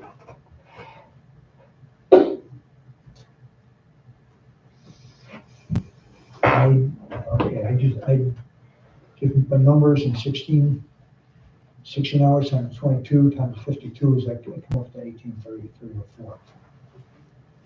4. She's not getting any more than a $2 raise. The two on over 20 was 10%, right? 22 to 20. 2 on 22 is a little less than 10%. 2 on 20 is 10%. So I'm just wondering why is it 15%?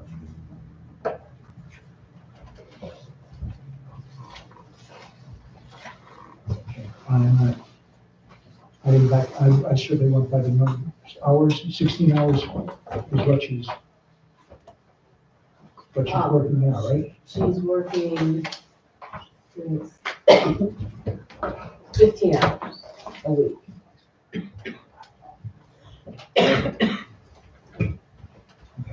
Right, but I will double check that. just for consistency, I'll just ask again, these should be 2% raises. I think we should make this a 2% raise.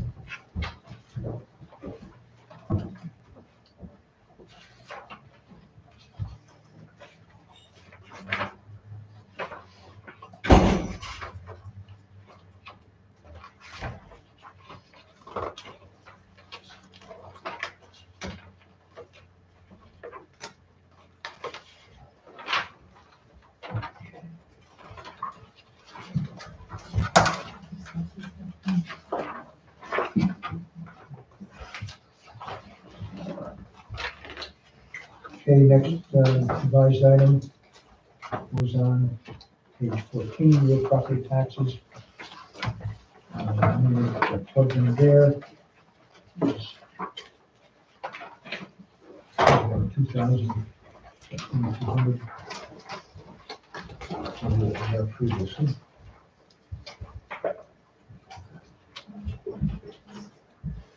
Is there,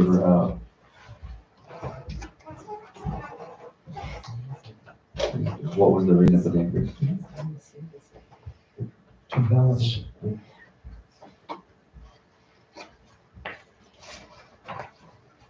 Based, okay.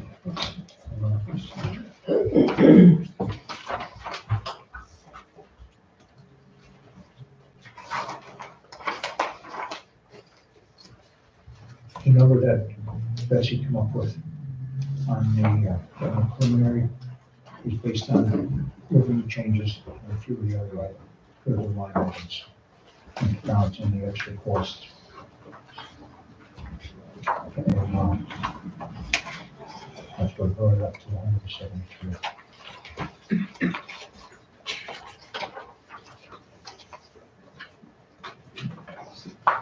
So, sorry, on the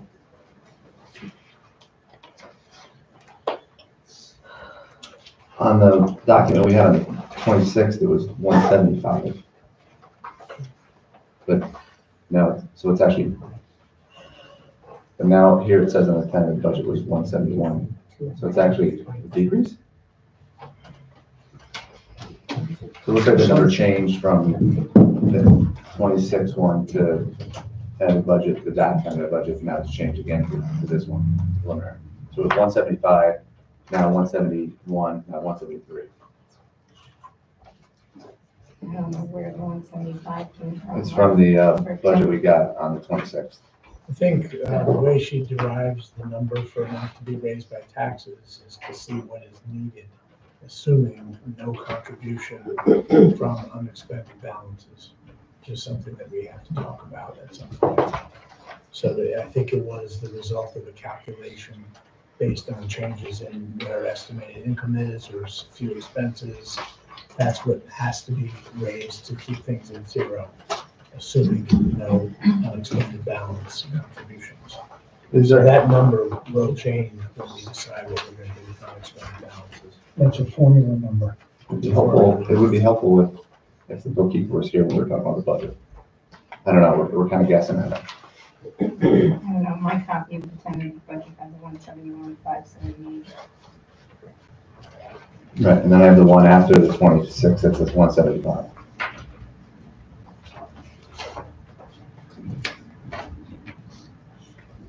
As I said, that number is a calculated number based on the totals from all the other changes that made. We think that's the case, right? No, that is the No, case. but That is the case. that, it pulls out from just the spreadsheet itself. Right. And if we plug in a fund balance number, it'll change that number. Yeah, exactly. So it's, That's just the formula. So,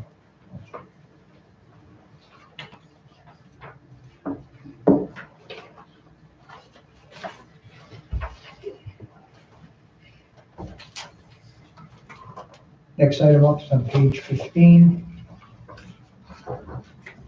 Highway, right now. Intended reflects. And again, I'm sorry, the preliminary, excuse me. Preliminary reflects, after personal services items, reflects the initial offer by the proposal by the union. Negotiations are continuing on that. So is that a conversation you guys are having? Yes, now? conversations going on back and forth. We're going on now. We have to go back to counter proposal. So that's currently at a 6% raise. That's, Oh, sorry. Sorry. that's My mistake. It's a 6%. It would constitute a 6% increase from 24 at 348 to 333. It's not 348, it's 336.6. Here it says the tentative budget is 336.6. The preliminary budget is 348,960. That's not what I have on this one, so I guess we're looking at different budget sheets. Yeah. But the 2% was already figured into the tentative budget, so it should be 336.6. Which it was, and then we plugged in from the union negotiations, that's where the 348,960 came from that you don't have. Guess I'm confused. Street maintenance, Yeah, no, I know which line you're talking about, but I'm confused on the dollar difference. that was So what, the 348 you're saying is the number that they requested? But I right? don't believe that was the number the town was gonna give them. N- So it no. shouldn't reflect 348. If you're not gonna give them that, don't put that in there, right? Why overinflate it? What that was what the union rep had come up with the longevity, when that was figured. Well, longevity was already figured into the tentative as well. Correct. Told the town, At the, That we had thought that. even the updated longevity chart that they proposed wouldn't make much of a change.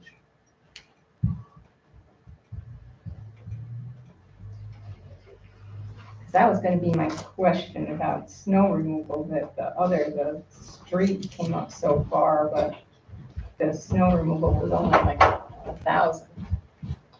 Yeah, well, I mean, the snow removal, you're figuring time and a half off of an average set amount of hours of overtime. Each guy works a year, not, 52 Right. weeks in a year of full-time pay, so that one always increases more, but. I mean, if you wanna leave it at 348, then your guys' discretion, I'm just saying. I don't, If you were gonna offer them 2%, not to get into contract negotiations, that 2% is already figured into the 336.6, so unless you plan on giving more, then certainly change it. Just seems, was not my thought. But, that's, I think you just went ahead with what the union had proposed. And put that in there. That's all. I just don't wanna see you get too far down the road, then we can't lower it back. No. Because we don't even have a meeting scheduled yet for you guys to meet Again, again. So if you're gonna vote on the preliminary next week, you gotta have a meeting between now and next Thursday, and they gotta agree to whatever you're gonna count. Yeah, next Wednesday. that was my question, if anything had been. Nothing.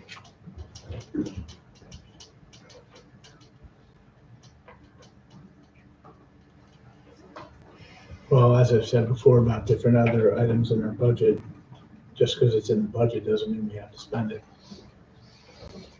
It just gives us the authority to spend it if we have to. Can we bring it back down to 336.6? So I'd like to see it. We'll put forth the effort to negotiate, yeah. Bring it in. Second item, contractual expenditure.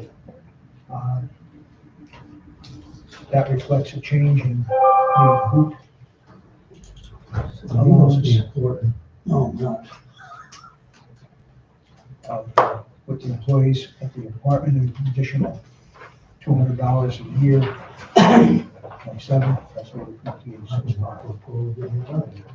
Is that an estimate on a new contract, or is that based on an existing contract? Based on an estimate on a new contract.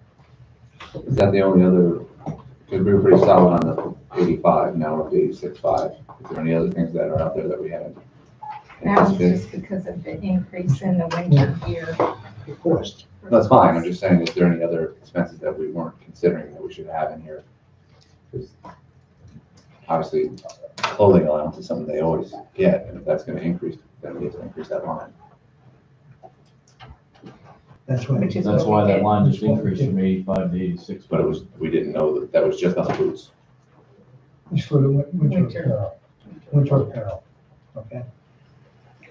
Capital outlay decreased by $5,000. DJ was gracious enough to bring that Hold forward. on. You can't just say capital outlay, you got capital outlay in every line item of that budget, I'm so sorry, which line are you talking about? I'm sorry, DJ, excuse me. DA 5120, bridge maintenance, Oh, okay, yeah, you're good, sorry. okay? I got that down $5,000 from experience.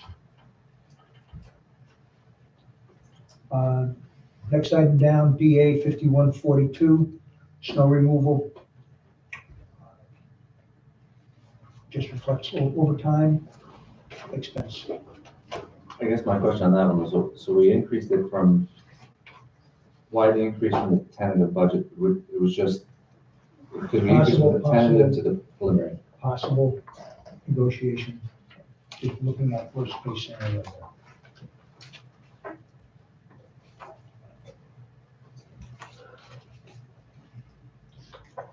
Okay, next item down under debt service bond payment. That number reduced from 900,000 down to roughly 800,000 or $790,000. That reflects the reduction in the bond cost over 20 years. The question on that was initially in the bridge maintenance.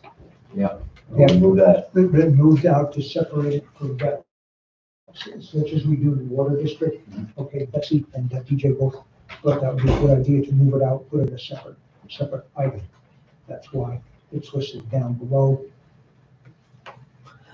And that's what we're gonna have to take the bond out for. Correct. Yeah.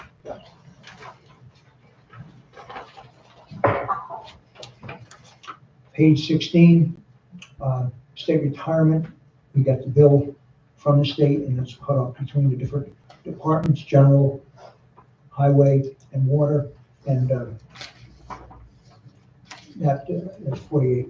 That's for payment the end of 2025.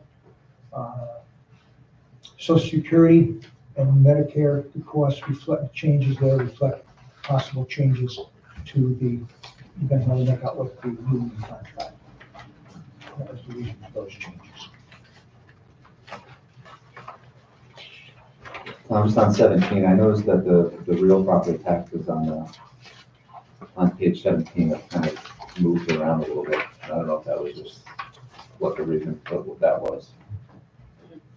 Like the tentative has changed since previous copies, and then it's changing again to preliminary. Do we have a reason for that? That's also a calculated number. Based on Other changes.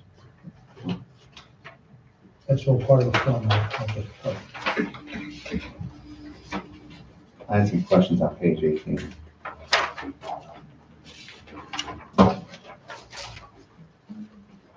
We didn't note an increase of under administrative contractual. That initially was 7420, now 12,000. The reason for that is because the testing equipment that's going to be required to go in, submersible to go into the tank, it hasn't been inspected in a while. And that's the $3,500 or $3,900 cost for that particular piece of equipment. Actually, it's for that service. So certainly the service, excuse me. We're not buying I it. didn't mean to imply we're buying equipment. Thank you very much for correcting me on that. But that's what the service would cost, and we go in and inspect the interior of the tank and hopefully come up with a report. But that was the reason for that increase. And then under lab fees, this is a good sign, but we went down considerably. Because Chuck was gracious enough to give us an exact break that he went through and talked to the various agencies who were doing the tests, and he found that the costs were less, so that's how we came up with $3,000 as opposed to $4,200. It was $4,240. It was 49.33 at the last meeting. He said that it was based on, at the time, he said it was just based on pass-through costs from labs, and that was out of our hands. But if we can save, speak of the devil, if we can save down to 3,000, then that's a good sign. That's what was able to pull off. Chuck, you're here. We're just asking about the lab fees. They went down from 49.33 to 3,000.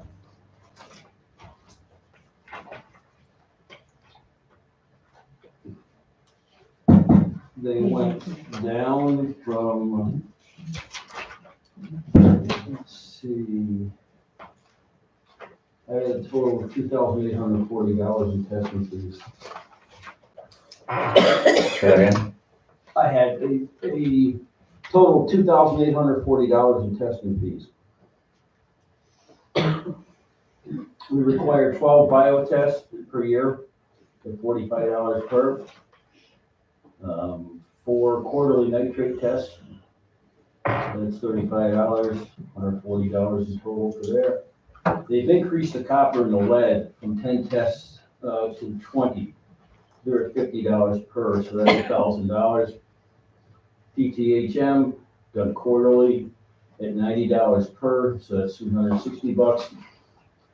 The HAA is a $200 test done quarterly, that's $800 for a total of $2,840. Initially, we had it at more, that's good. Initially, there was more, quite possibly, because I didn't include any of the well testing at the landfill or any PFOA or PFOS testing that was done previously. These are mandated tests. Should be a little bit of buffer in there in case we happen to get a bio test that's high, we'll have to do more sampling.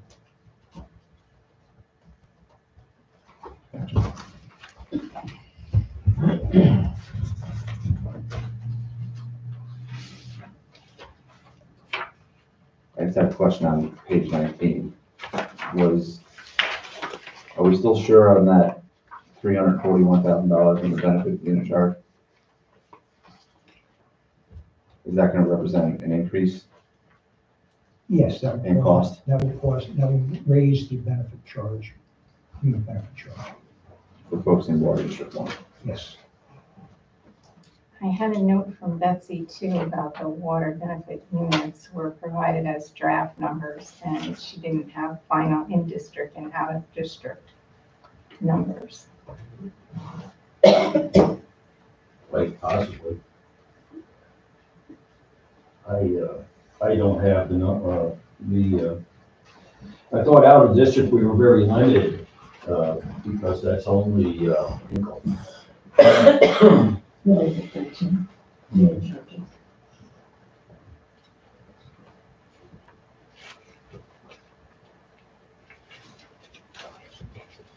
And in district is 8. I was gonna say approximately 21. There's a number there. No, just leave it.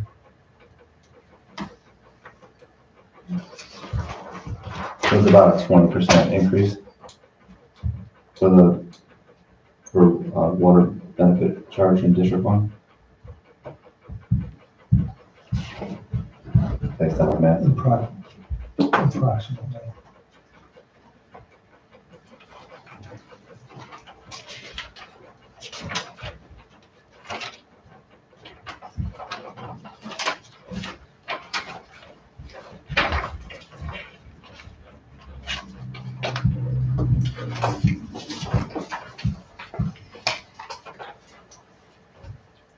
Water District 2, is work in progress.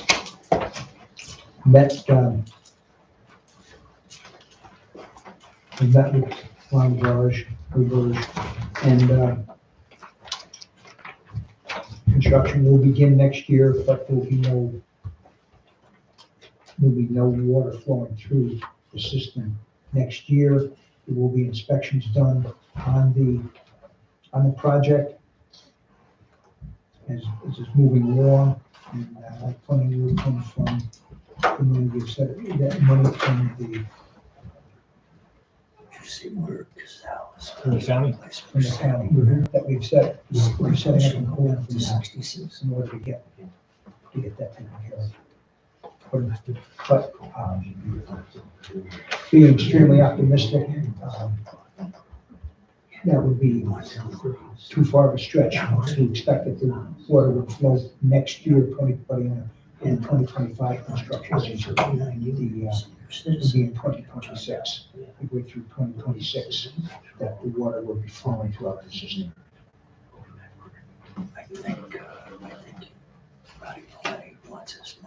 If I could just say a few things, I think that, anybody that ever does a contract, does a budget knows that there's a lot in a budget that you can't control. And there's not much in a budget you can control. And I think that we need to do a better job controlling those things that we can control. Physicians, you can think, and let me just say for the record, I think everybody in town is doing a great job, right? All employees doing a great job, appreciate them, want them to stay and keep doing a great job.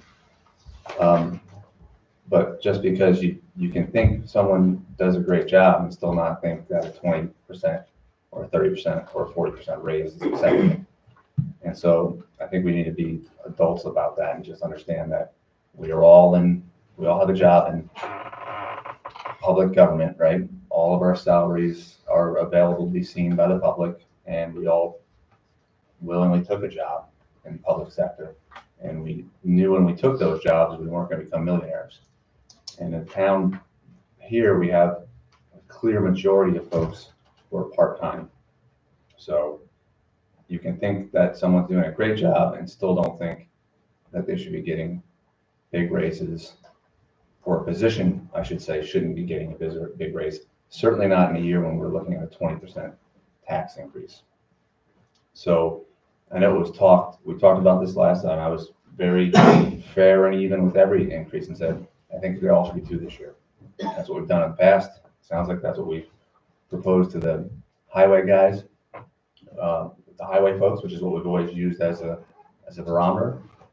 If that's what we're negotiating with the union, that's what we put in place on the employees. And so we talked at the last meeting, well, it's not a lot of money. Look, it's not a lot of money, right? We don't have a huge staff. No one's making a lot of money. But those are the numbers we can control. And then, when I thought about it, and Luke kind of even mentioned it today, was, in the past few years, these numbers have gotten very high. So I just looked back in the past couple of years, on the town board, on the town website, 2020, 2021. And we see significant increases in salaries in the town. So I'm going to just start, and these are approved by the board, right? So this is the town board, a majority of this town board was on the previous town board, right? So we've chosen to do these things. I'll start at the 33% rate. The law, our attorney, our town attorney, this year proposed to 2021 has seen a 38% increase. Right, that's a lot of money, especially for the position that we pay the most for at an hourly rate. He's not getting paid. In the case, not tonight. Well, like in the case of the youth services, right, that makes sense because we've had to hire more. This is only for summer camp counselors. We had to hire more. We're providing more of a service. Obviously, minimum wage goes up every year. So we've seen a 44% increase. That makes total sense to me that we would see that kind of increase. The planning department, we've seen from proposed 2025 to 2021, a 63% increase. That's primarily, again, this year we're looking at a 28% increase for the planning board attorney and an 18% increase for the planning clerk.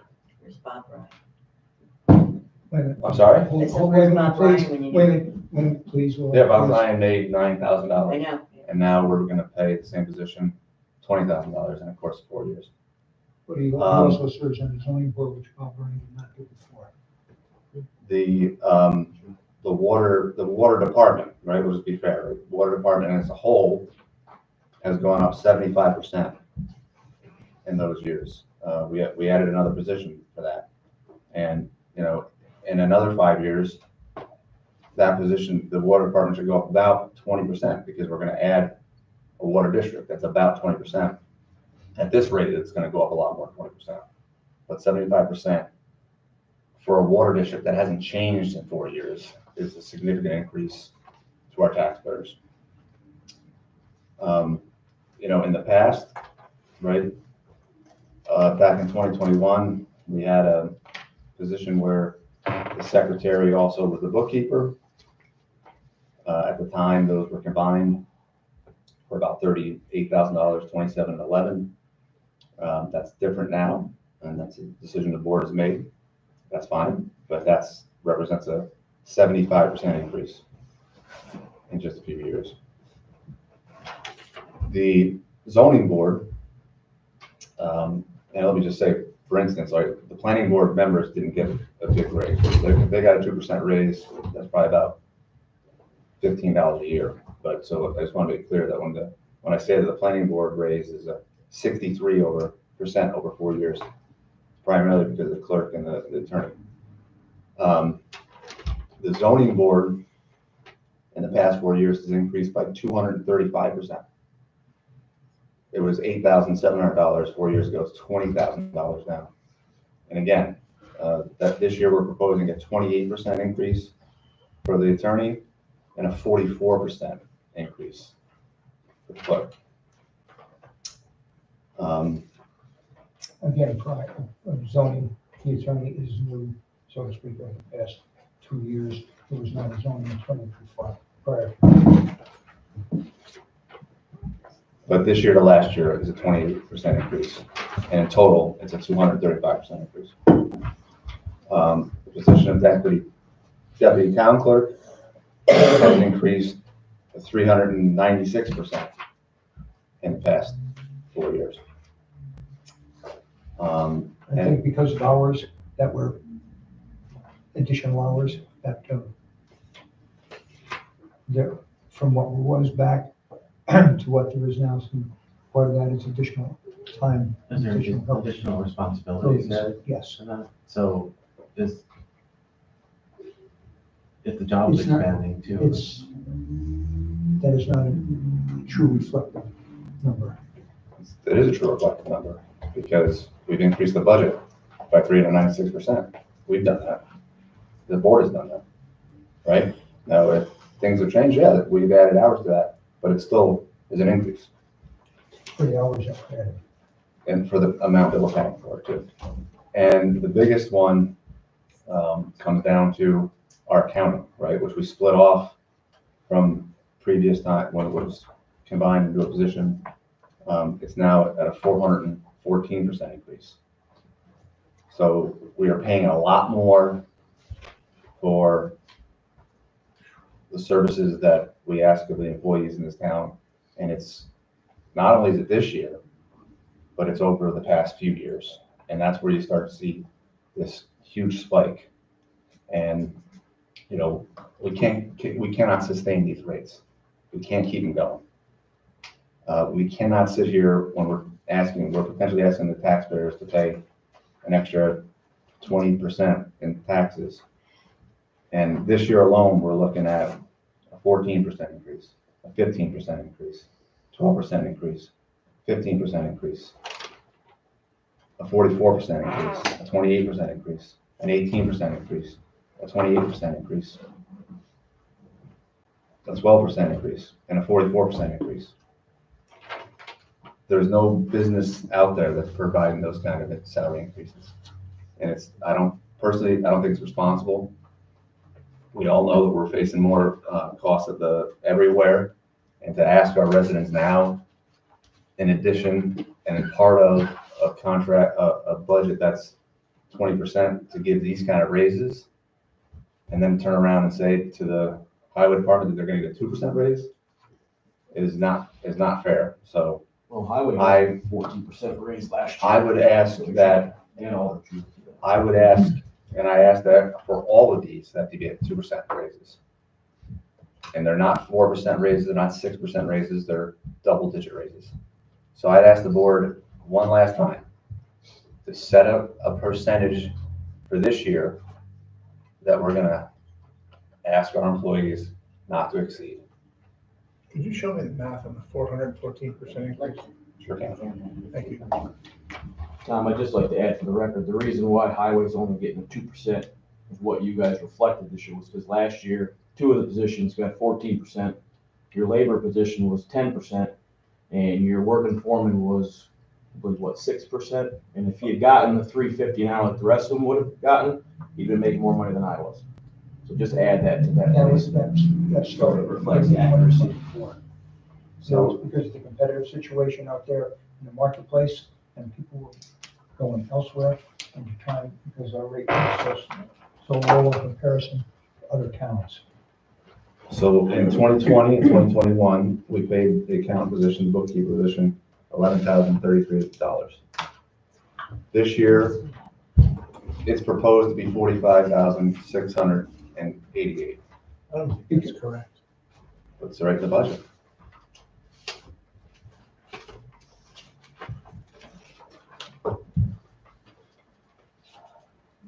Because we had, prior to that, the secretary was paid under different categories. No, they were the secretary also, was the secretary and the bookkeeper. They were paid under Yeah. different categories, right? Those So two. the total, So Michelle, if you're going back that far, Michelle did the bookkeeping, she did the agendas, and she did payroll. Okay, 45,688. That she's doing a tremendous amount of work. for, right, but what are you comparing it to?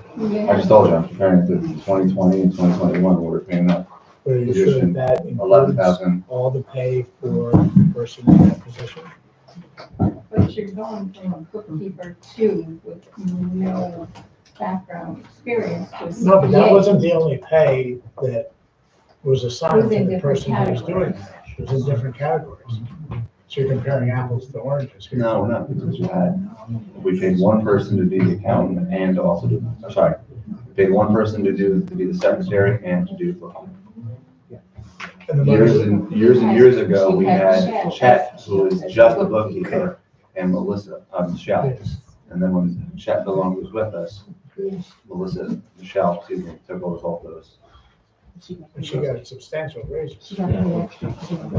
Not according to the 2020, 2021 budget. Well, that's another, that's probably another line item, like, She was paid out of multiple line items. Part-time position. I don't agree, I don't see it. If you can show me that, I'd like to see it. Michelle's. The point, the fact of the matter is, the fact of the matter is, these are significant raises. These are triple-digit raises. They're I unsubstantial. think your math is wrong. You can think they're wrong, you can try to, I'd be happy to let you prove them wrong. Well, But a lot of I think you these should are show us very the clear. calculations. I just told you what the Apples calculations to are. apples. I told you twice what the calculations are. These are historic increases, but take those as part of it, but take part of it this year. We all know we're given 12, 14, 18, 28, 33, 44, 44% raises. That's not disputable, right? We're not going to debate that, right? And that comes down to leadership, and that's the leadership of all of us on the board, right? The leadership of our departments to say that when we're facing a 20% tax increase, someone has to say to our staff, certainly, we appreciate the work we're doing, you're doing a great job.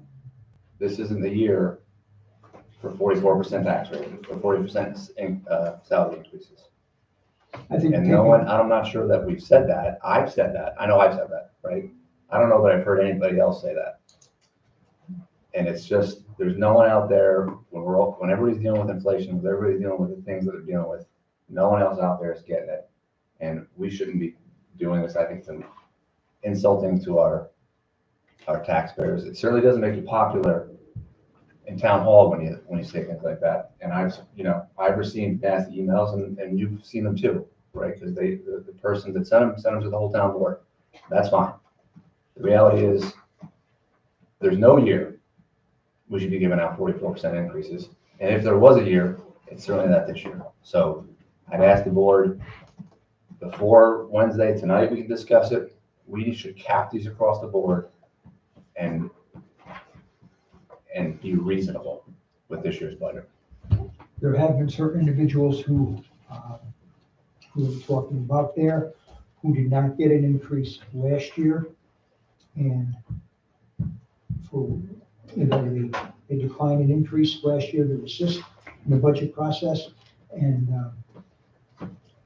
this year they're getting compensated fairly and extraordinarily, but for the work that they do, they're getting just compensation. And some of the numbers drawing from 2021 to 2025, duties have changed, responsibilities are different, and the compensation to cover that is close to what it should be.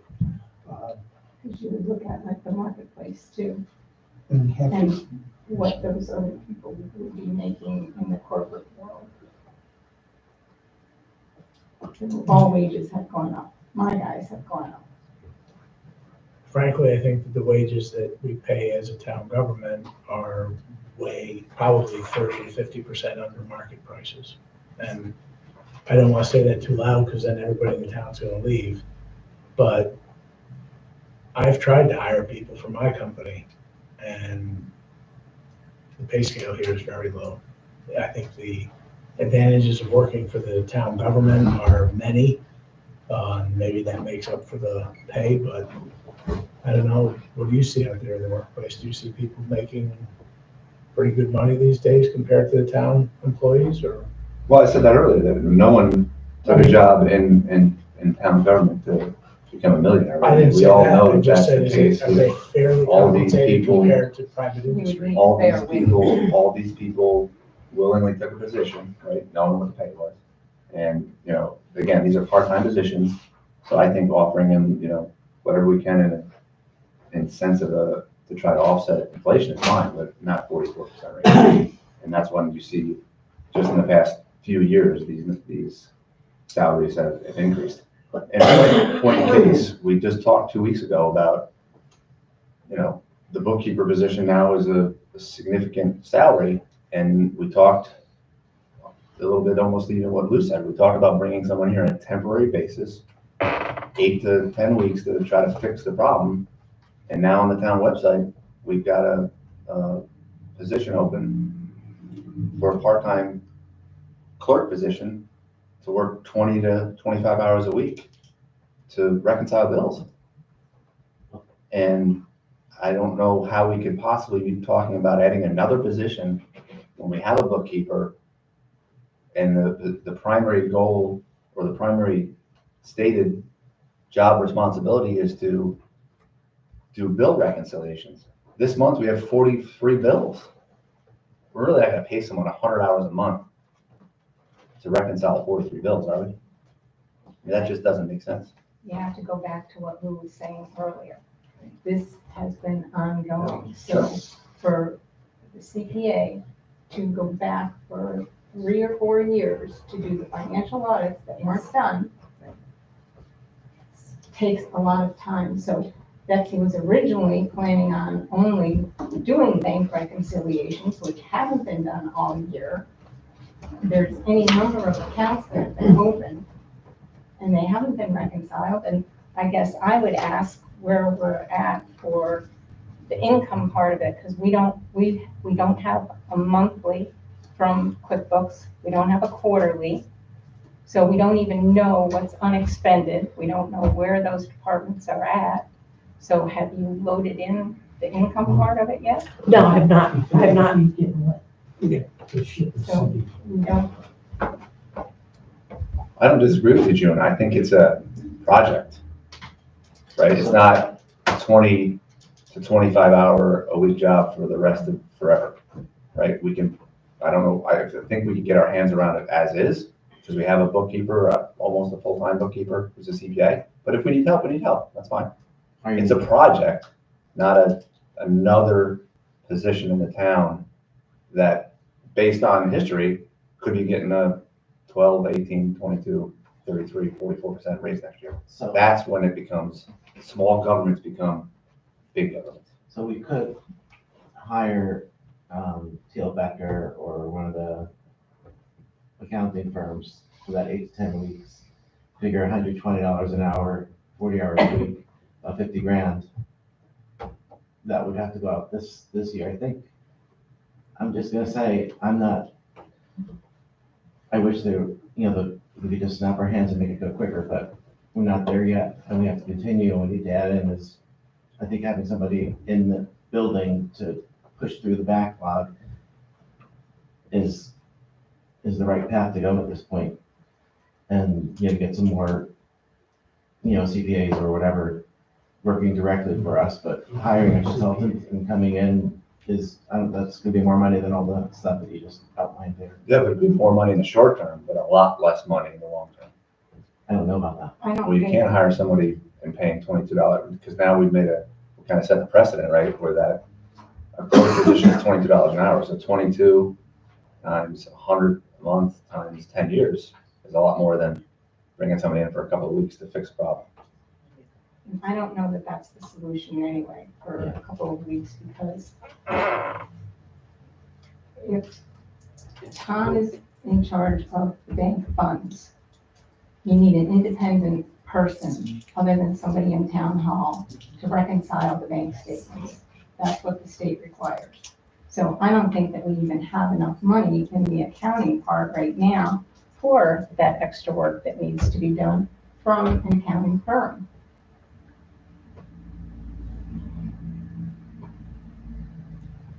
You can't have another employee reconciling bank statements because Tom has control over that employee. You need an independent person.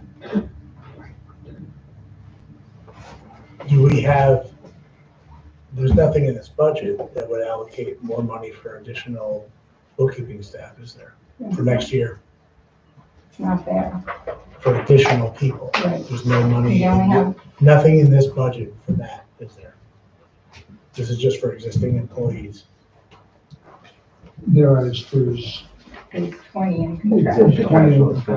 contractual. Contractual, That's it. and that's it. You're not gonna have the But money like to Frank spend. says, You you're can't not gonna pay them. get Yeah, not gonna get a lot. $20,000. You know what I'm saying? And there's two issues, Can't one pay is the them for the ongoing, money. and one is the Yeah, regular. you get- One is correcting all the mistakes Get that were caught made in up. the past.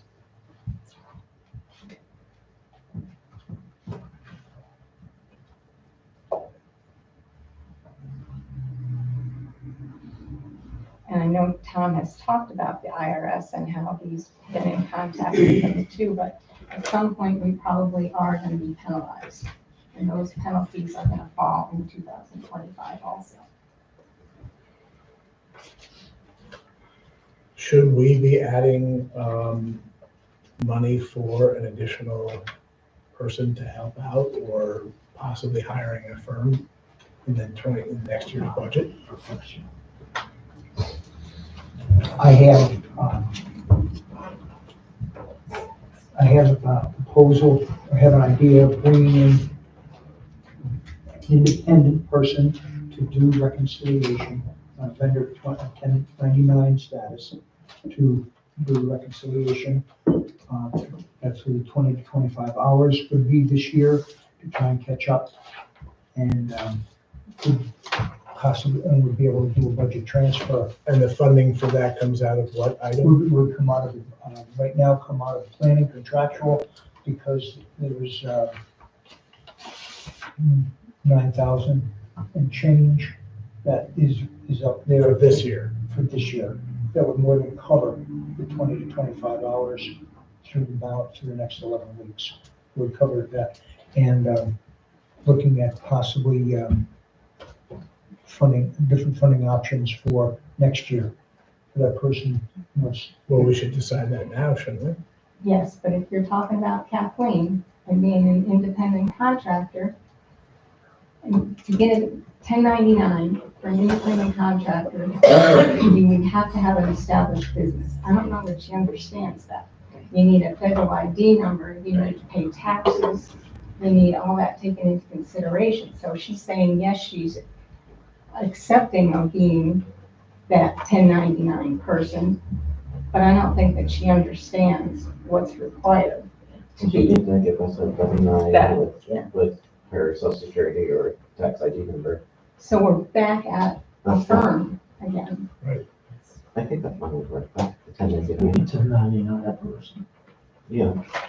I mean, You can if they're their own business. what being they do. No, you could, you could Yeah, 1099. Yeah, as long as you have a W-9 on file, it'll trigger a 1099 to go out in January. Yeah. And the taxes they will have to pay taxes on that money that we're As long as reporting. she understands all that. Well, if she doesn't understand it, She she should. should. Sucks to be her. I'm pretty sure she understands. I think It sounds like she, You go under 1099.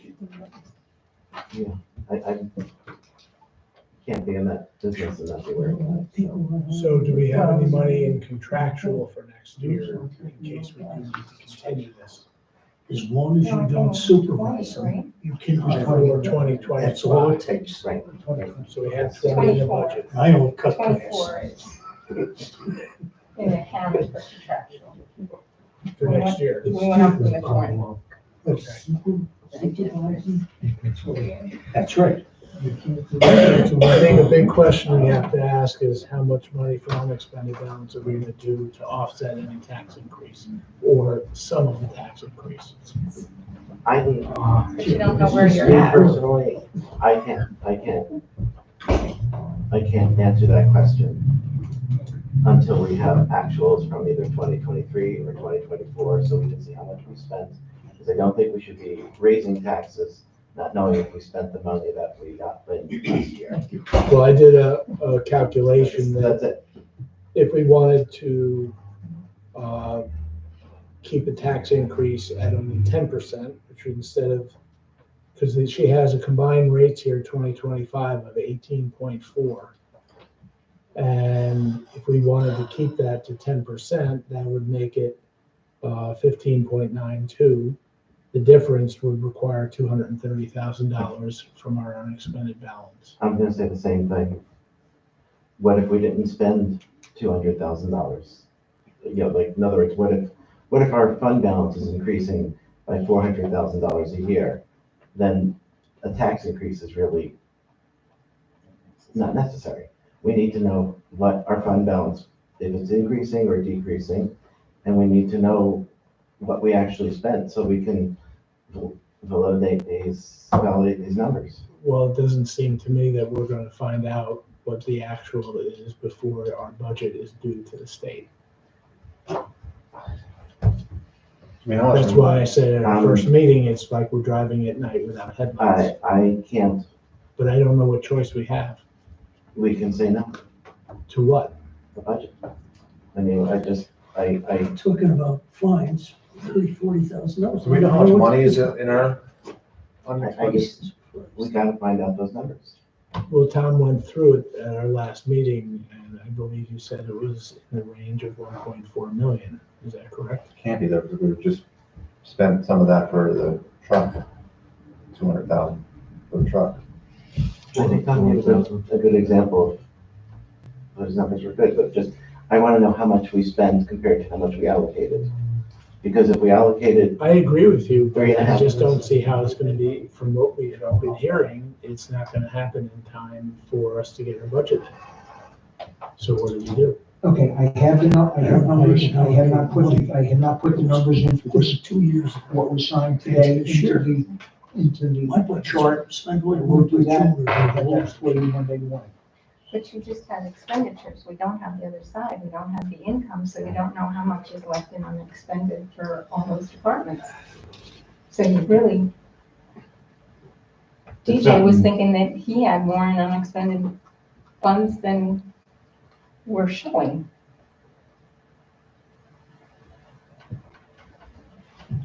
What are we showing? I don't know, because we haven't had a monthly, we haven't had a quarterly, we haven't had any reports from QuickBooks all year. And without reconciled bank statements, we don't know what expenses that have been charged to our accounts and what interest we've earned on our accounts have been added to the balance. I would pay for this. So, what I was thinking was just in terms of for the money that we take from unexpended balances, we lose potential interest revenue in future years, and we also lose the flexibility in case there's an emergency like Irene. When that happened, we had enough money in unexpended balances to pay for all the repairs of all the roads, get them up quickly, and then we did get reimbursed by FEMA. Will that happen in the future? FEMA said they're out of money, so maybe not. But if there is an emergency and we need to get roads fixed quickly, we need to have some reserves.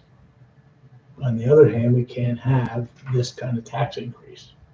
And $1.4 million now, if that's the right number, Sitting in the bank. sitting in a bank with a $3.5 million budget seems excessive. Right, except we have to have a sustainable plan for the future. So if all our expenses, I mean, our insurance went up a significant amount this year, health insurance and all kinds of things, and that's out of our control. And I fought tax increases the whole time I've been on town board, and we've been pretty successful in not increasing our tax rate for a long time. However, it's probably better to do a little bit each year rather than to wait and then slam people all at once because we're desperate.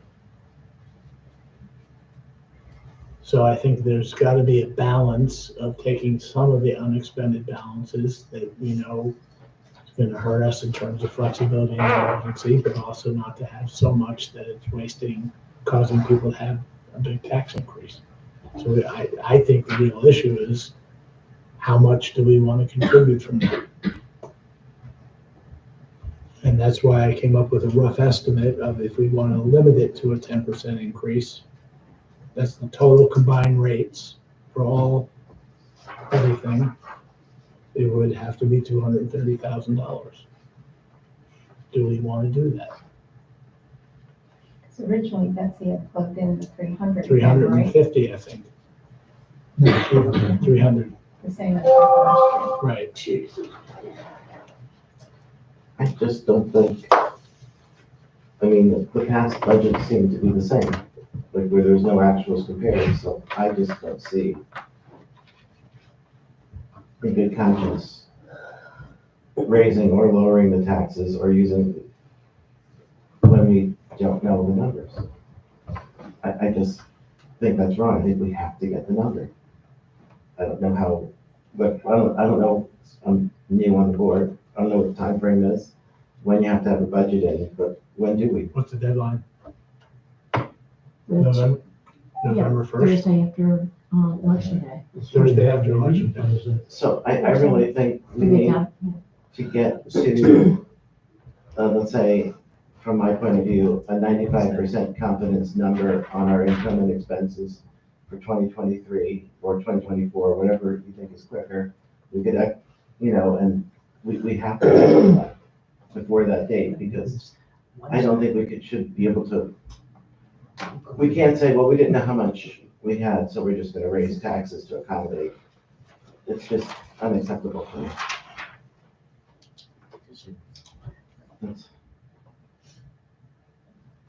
I don't think we should be guessing. So what we've always had in the past was the prior year's actual, in addition to the prior year's budget. Can't really have this year's complete actual because the year's not over yet. But we should have up to current information.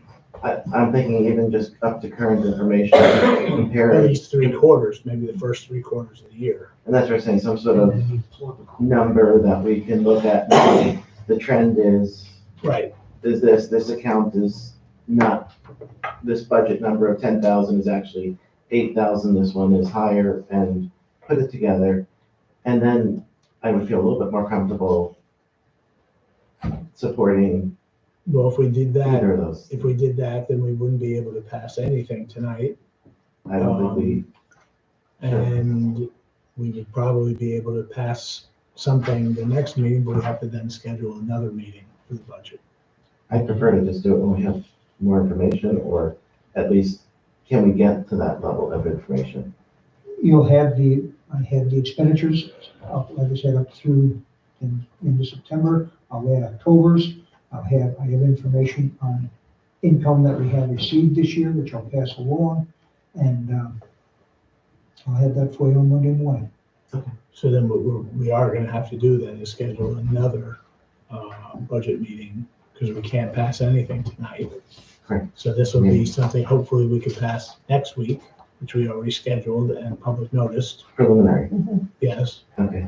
And then we have to schedule another meeting and have it publicly noticed for possibly a week after that. I definitely think we should have another. Does that fit on the calendar?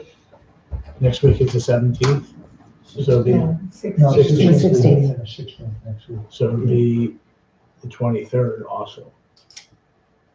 The 24th. 24th.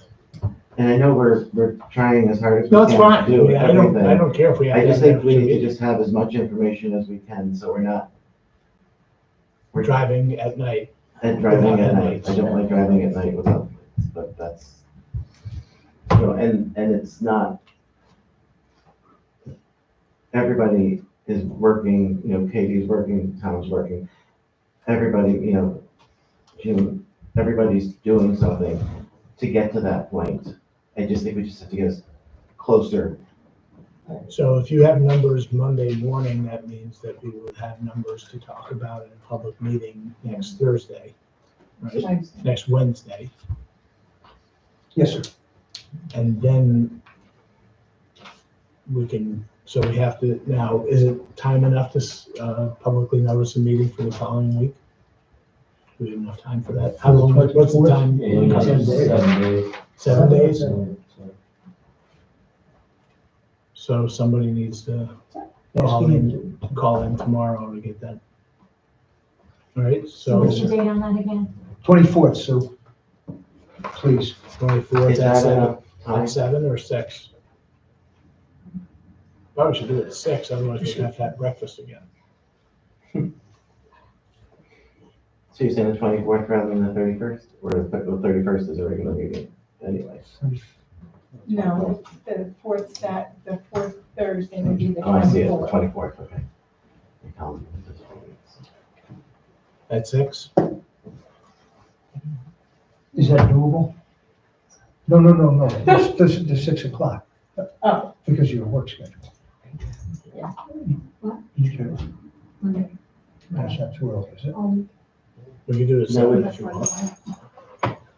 But that would be like a budget workshop Right, because it's supposed to be back at like the regular. with a short agenda. Yes, sir. And is Monday, I think Monday might be too soon, I think you could do Tuesday for those numbers. No, it'll have to be done Monday. I had base numbers up through September. I'll double check myself. I had all the other expenditures. I had some basic income information. I can pass along. But no, I'm just saying. Yeah, I know what I know what I got tomorrow night. You know what, okay, that's all, I'm just making sure you're not gonna get. So the meeting is the 24th at Please. 6 or 7? 6. I'm sorry, what were you gonna say? Because that's the regular workshop night, so that's scheduled. Or 7. Okay. So then we don't have to notice it. Because it's regular, right? 24th at 7. But if we're gonna vote on it, if the hope is to vote on it, right, then yeah. Well, it has to be a public hearing, right? Please, fine.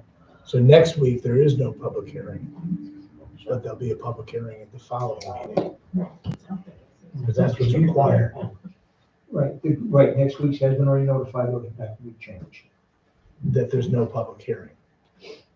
We'll have to change that. It was put out that there would be a public hearing. Right, Next it'll week, be at the following one. Be the following, on the 24th.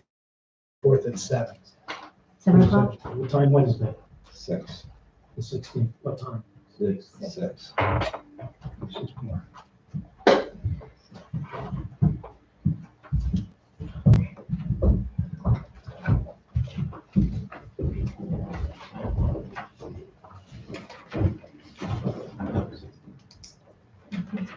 Sixteenth at 6. I got that. And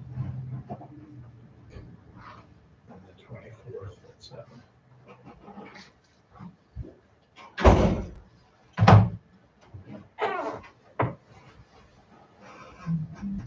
Well, at least we probably should think about, once we have the numbers, the different choices we have with the unexpended balance is trying to reduce the tax burden for but also maintain balances that we may need. And that's the tension there. Can we see if we can get the bookkeeper here at those meetings?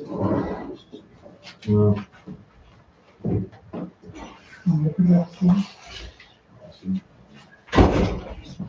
Can I ask what the combined rate was for 2024? The combined. What I wrote down was 14.47. 14.47? Yeah, that's what I got from, I went on the town's website and read the 24.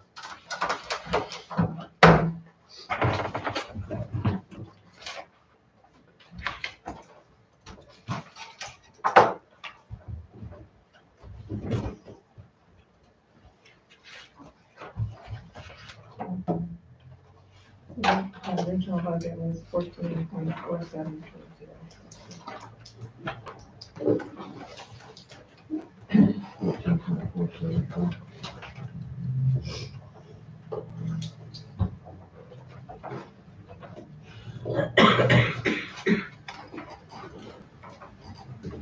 And I calculated that a 10% increase would be 15.92.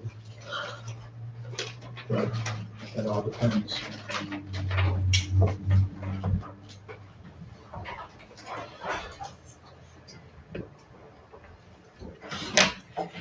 What was about the, when we had the 300, that was somewhere around that, it was a 15, right?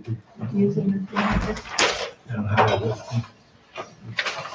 But it probably was because 230 would bring it to 15.92, so it's probably around 300 would bring it to around 15. Yeah, because Tom has it, she was at 18.46 with the tax increase, and then if we use the 300,000, it was 15.16. Right. are we gonna have unexpended numbers by Monday too? Is that the goal? Yeah, that is the goal. Yeah, that's pretty much it. Okay.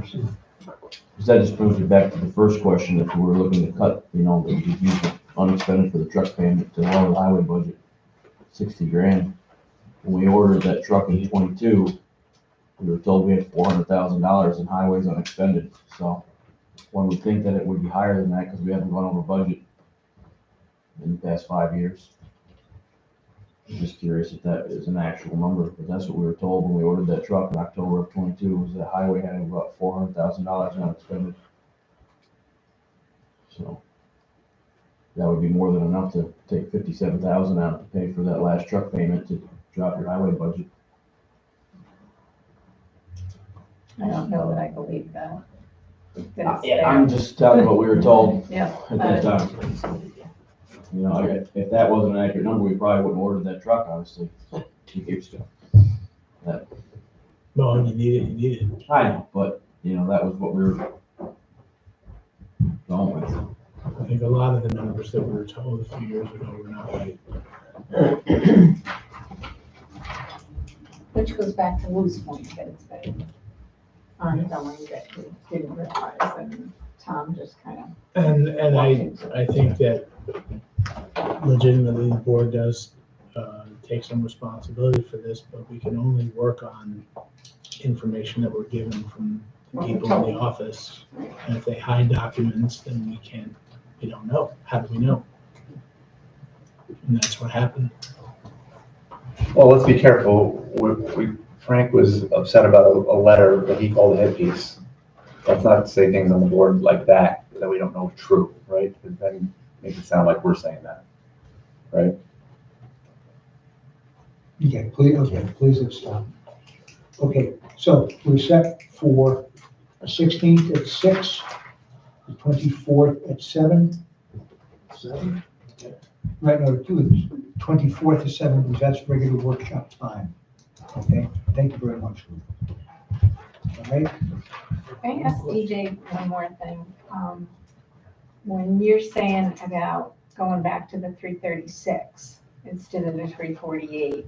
Yep. What is your feeling for those guys and the wages and how they compare for you trying to keep those people with CDLs? Well, I think that highway got a pretty substantial pay raise last year to bring us up to standard, so 2% this year I think would be a fair offer. That's what I told Tom. I thought 4% was a little much, I thought 2% was fair given what they got last year. And because their highway contract is 2 years. It's 3 years, but So just keep. we have to have that discussion again this time next year on what we're gonna do for 2026 and then again for 2027. Right, so are you thinking that 2% each one of those compared to what they asked for? I threw the idea at Tom, 2, 2, and 3. I mean, that's certainly something you guys are gonna have to discuss with them, but that was my suggestion. I'm not a vote in that group at all. I'm non-union and I don't sit in the negotiations, but. TJ, when you say what we did last year, what would that refer to? Well, you gave them a $3.50 raise for the light operator and the heavy operator. And your labor got I believe it was $2.50 raise, and your worker foreman was $1.25. Because we were one of the lowest paid towns in the county, and we were short 3 guys that couldn't fill the positions. And so they amended the union contract last year, and you guys gave them a raise at budget negotiations that took effect this January. My point too is. You voted no on it. I didn't remember it, but now thank you for reminding me. I couldn't remember if I voted for that. Thank you. I think the other thing that we have to keep in mind too, that I brought up at the meeting, is the health insurance. How much the health insurance has gone up too. I know they contribute a certain percentage, but all in all, it's pretty low. On the 24th, it's at 6. No. 24/7. 7. Okay. All set. Thank you, David. Thank you. But back to your point, that 336 was the number. I originally put 330 because I was just figuring longevity because they hadn't met with you guys yet. And then Betsy put 2% on with everybody else. That brought to the 336. So, I mean, that is an accurate number if you do give them 2%. The longevity fluctuates because that's based on the guy's anniversary date. So you might have a guy that doesn't hit his anniversary until December of next year. You're not going to see a big wage difference there because it's 4 paychecks. So you might have one guy that gets an anniversary date in February that's going to get how many months, so that one is a little bit screwy. Can I ask a question or state a fact? Is, keep in mind, whatever the increase is for the taxpayer, anybody in the water district, and at 10% to that. I think it's 20, isn't it?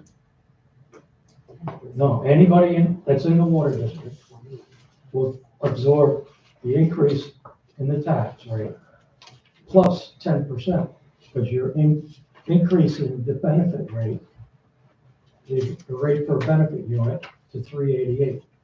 It's only 355 now. We haven't talked about that tonight. Maybe we should talk about it. I'm just telling you.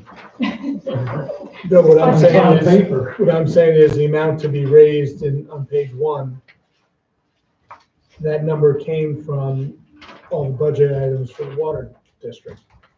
So is that something we're set with? That's final? Because if let's say, if it was possible to cut that budget, then we wouldn't have to raise as much in taxes. So have we finalized the water budget in terms of revenues and expenses? Are we confident in that? Yes, sir, as far as expenses go, yes, and revenue. So in order to make that balance, that's the tax increase that has to happen. That's what I said. It's an extra 10% for anybody in the water district. You're saying, but tell me those numbers one more time, though. I'm saying the rate per benefit unit Yeah. is going up from 355 and change to 388.82, which is close to 10%, 9 point something. Say 9%. That's per year or twice a year?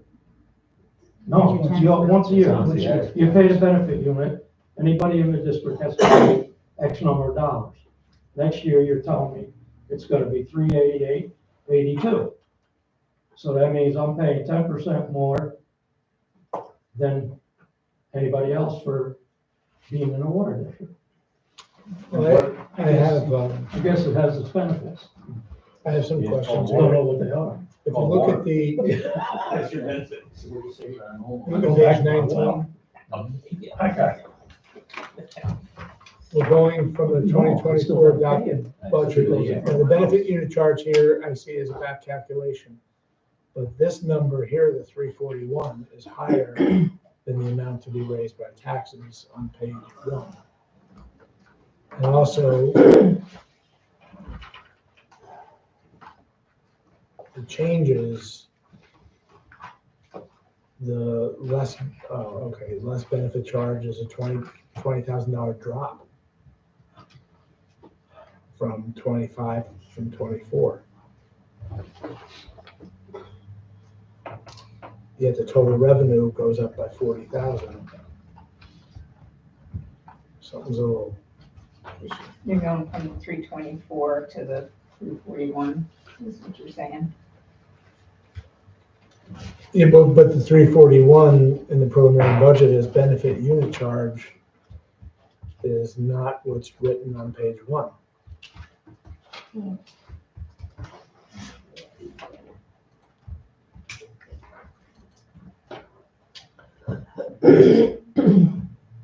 So the revenue forecasts seem to be, something seems a little odd here.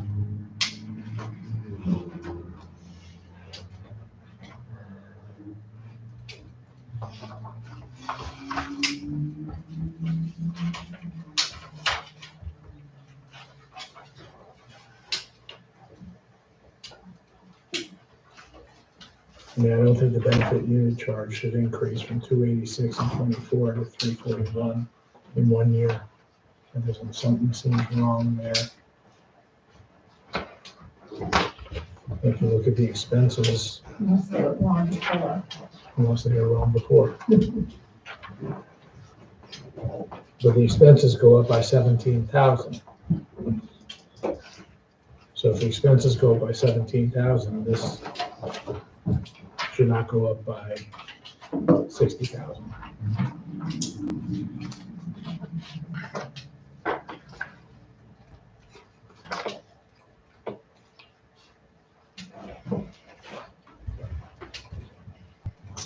Betsy did go through it, and Maybe she can go through it again for Monday morning.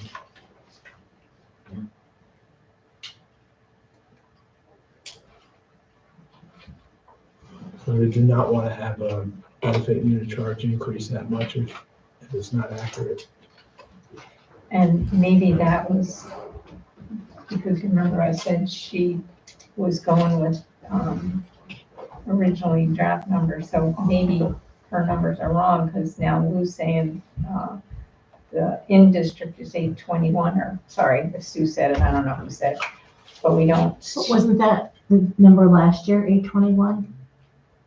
I don't know. I know we had more houses this year. And, because she said the draft numbers, water benefit units were provided as draft numbers. Final in-district and out-of-district have not been provided. I'm sorry. So maybe therein lies the problem if she doesn't have the proper. Yeah.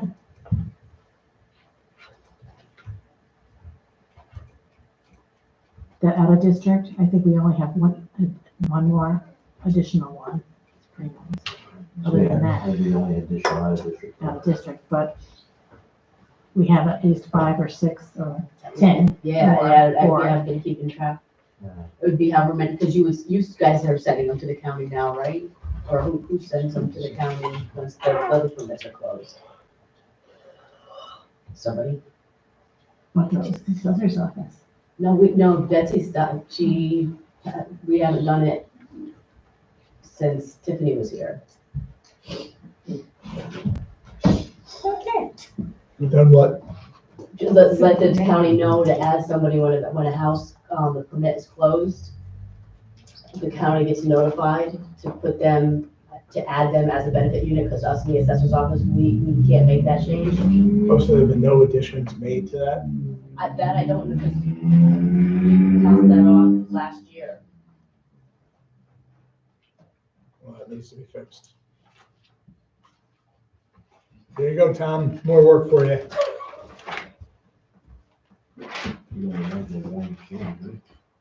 Out of district, yeah. You only have one out of district. Eat my pizza straight.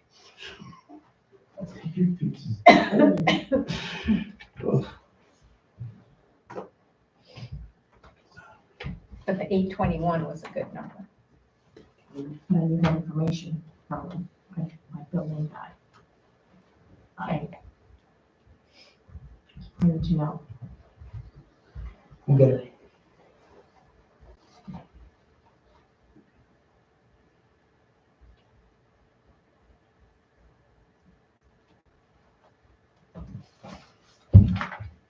Approximately how many houses have been added to the water district this year?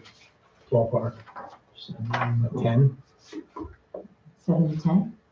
Okay.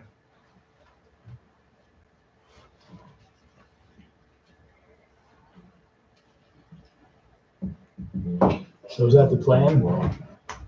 Yes, we'll get that numbers. Get the numbers Monday morning and then we'll have the same meeting tonight, but nothing else on the agenda Nothing else on the agenda. for next week. Just breakfast. And then we'll get this all squared away. The only thing we might have on the agenda for next week is the Budget, the bond resolution bond resolution. with the corrected figures. Okay, All right. thank you. Where's the agenda? Okay. We're falling behind. Yes, please. Okay. Okay, moving to action, number one, thank you very much, one and all. Thank you. Okay, action items, adoption of formal resolution submitted to Rensselaer County requesting a traffic speed study by New York State DOT on Data Hill Road and Rikers Farm Road.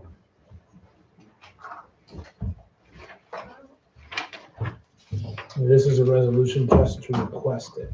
Yes, right, that's, we have to request, it goes to the county. Yeah, so if you guys vote to adopt that, then Tom will sign it, Sue will sign it, it goes on to the county for the county engineer to sign. He then submits it to DOT for the speed limit study, or for them to just entertain it. Doesn't mean they're gonna do it, but.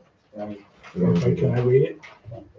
Go ahead. This is resolution number 21. Resolution number 21, a resolution to reduce the speed limit on Data Hill Road, where, and I said, now therefore be it resolved, the town board of town of Poestenkill requested the town clerk send a certified copy of the resolution to County of Rensselaer for review and for approval and submission to the New York State Department of Transportation to reduce it to 35 miles an hour.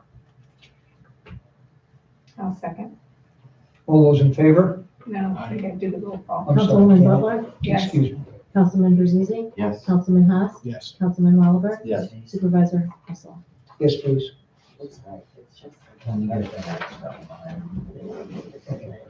David and June, right? Mhm. Thank Yeah. you. I'll get to the records form. Go ahead. Oh, I'm not gonna do that. Whereas this is 22? Actually, there has to be another one read for Rikers Farm Road. Yeah, that's what I'm just You're saying. gonna do that? Whereas the town board of town of Poestenkill has received concerns about the unrestricted speed limit on Ricards Farm Road, and whereas the residents and business owners have voiced concerns over vehicles and commercial vehicles traveling this road at excessive speeds, causing a public safety issue, and whereas the speed limit on Ricards Farm Road in said area is unposted, the highway department requests. That's not the accurate resolution now. It is. That's when we changed from unposted to Okay. 35. All right, I'm sorry, okay, excuse me for messing around, not having that.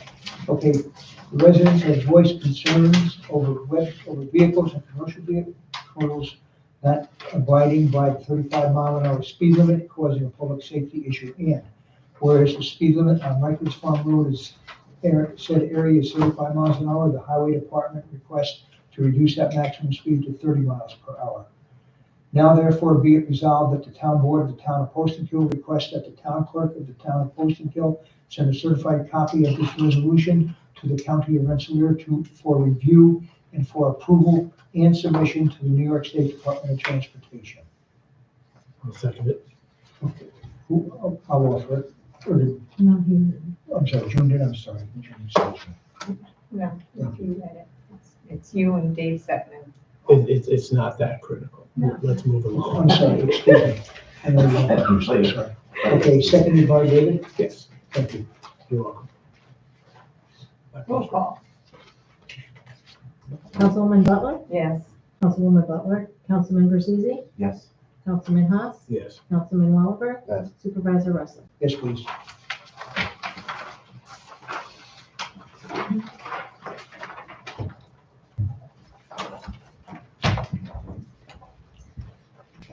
Bond resolutions next week, right? Pardon? Bond resolutions next week. Yes, please. Okay. Okay, this will be resolution number 23, Sue? Yes. Do my count right? Yes. Okay, resolution to change the title of deputy clerk and water collection deputy town clerk from part-time hourly to part-time salary. Whereas the town board of the town of Poestenkill has been approached by the town clerk regarding changing the position of deputy clerk from part-time hourly to part-time salary. And whereas the town board of the town of Poestenkill believes that such a change is warranted, now therefore be it resolved that the town board of the town of Poestenkill hereby changes the position of deputy clerk from part-time hourly to part-time salary. I'll second. Thank you. Councilwoman Butler, Yes. Councilman Berzisi, Yes. Councilman Haas, Yes. Councilman Wallaber, No. Supervisor Russell. Yes, please.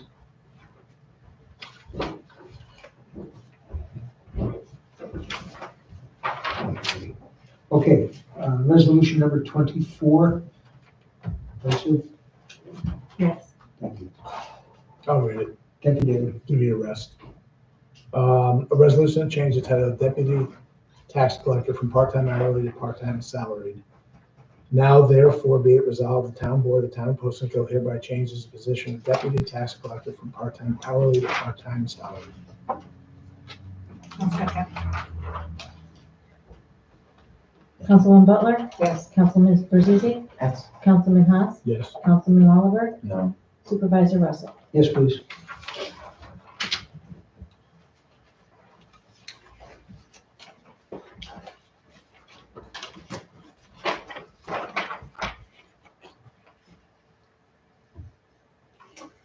Okay, let's see.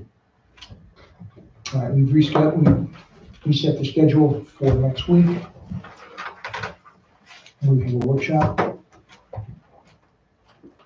We have a budget meeting next Wednesday, the 16th at 6, and workshop budget meeting on Thursday, the 24th. Okay, reports, supervisors' reports. Past couple weeks, we've been doing budget work. Water number 2, have met Ms. Anna Barge and Scott Siegel down at Verge, discussing, just getting basic information on funding from the different grants for Water District number 2. I met with the gentleman representative from Ring Squared, service that they offer and potential that we'll be seeing, good potential, that we'll be seeing reduction in rates on our 5 or 6 lines. Was able to attend a planning board meeting, library meeting, fire department, comprehensive plan workshops. We were able to attend down here a little bit and up on the hill, and then resident interaction in a couple different situations. That's my report. Town attorney, unfortunately, is not here tonight. There has been conversations back and forth on the phone with him in reference to situations. Please, Sue. During the month of September, the town clerk took in $13,669.34. Of that amount, $10,388.64 was turned over to the supervisor. Move to accept it. Thank you. I'll second that motion. All those in favor of accepting the town clerk's report? Aye. Anyone opposed? Anyone abstaining? Okay, have a report from Michelle in the Assessor's Department. The Assessor's Office has assisted residents with questions about their school tax bills. We continue to receive new deeds from the county, as well as split or merger documents for processing. We are processing both exemption applications and closed building permits. We continue to update the real property system as needed. All other accessory office functions continue as normal. Water Manager's report, we have an extension report from Chuck on the activity that is going on in the water department. Flushings, antenna situations that we're on top of. He just told me today that the lead and line reporting was completed and submitted on the federal level, or for the federal level, which is a major plus. And he's also started with working with Adam regarding setting up the GIS system. It's slowly progressing, and they've been able to find a couple things out in the field. Building inspector, we have a report from Tracy. Building department, code enforcement, and store continues to assist their residents, builders, and other municipalities. The MS4 office is currently assisting the Army Corps of Engineers with an area in environmental violations and 300 block of Sanders Corners Road.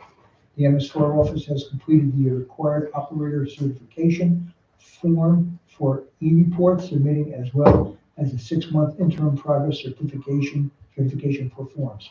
The code enforcement recently intervened, holding the contractor accountable for prior violations within the town of Poestenkill. The building department continues to issue building permits and perform inspections as required. The town of Poestenkill will continue to be represented in a polite, efficient, and professional manner. Respectfully submitted, Tracy Church. Highway Superintendent's report. DJ's handed another good 2-page report on the activities from September 9th through October 4th. Thank you, DJ.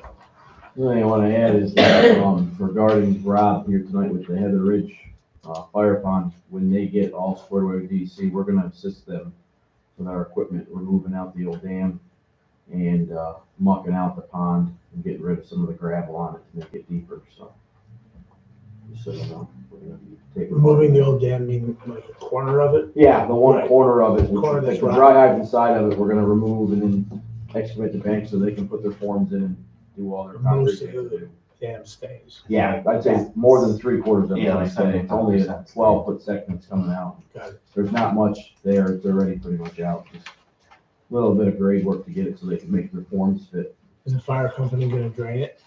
I don't think there's gonna have to be too much draining once you let that water go, it's gonna drain pretty quick. Oh, I see. And there's a heck of a gravel bar on like the culvert side, where closer to the ridge. So plan is we're gonna get out in there and then remove all of that, so hopefully, when it's all said and done, it should be able to hold twice the amount of water. Which is what it used to hold. Good.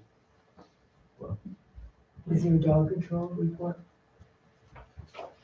Dog control report, my bad, I overlooked that, thank you very much. Talked to Bob, and he has been responding to some certain resident calls. We had a situation on Tuesday.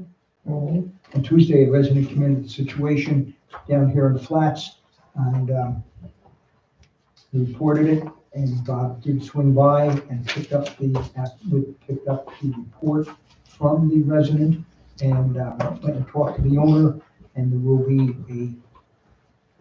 a parent sticking issue, or there has been a parent sticking issue, 1 to 2, to the owners of the dog, so as to rectify the situation.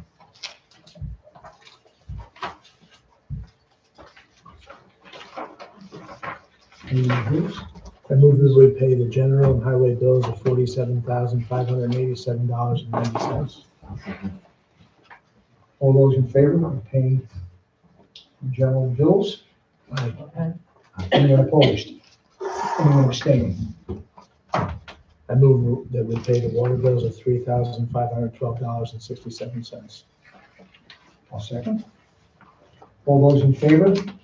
Aye. Anyone opposed?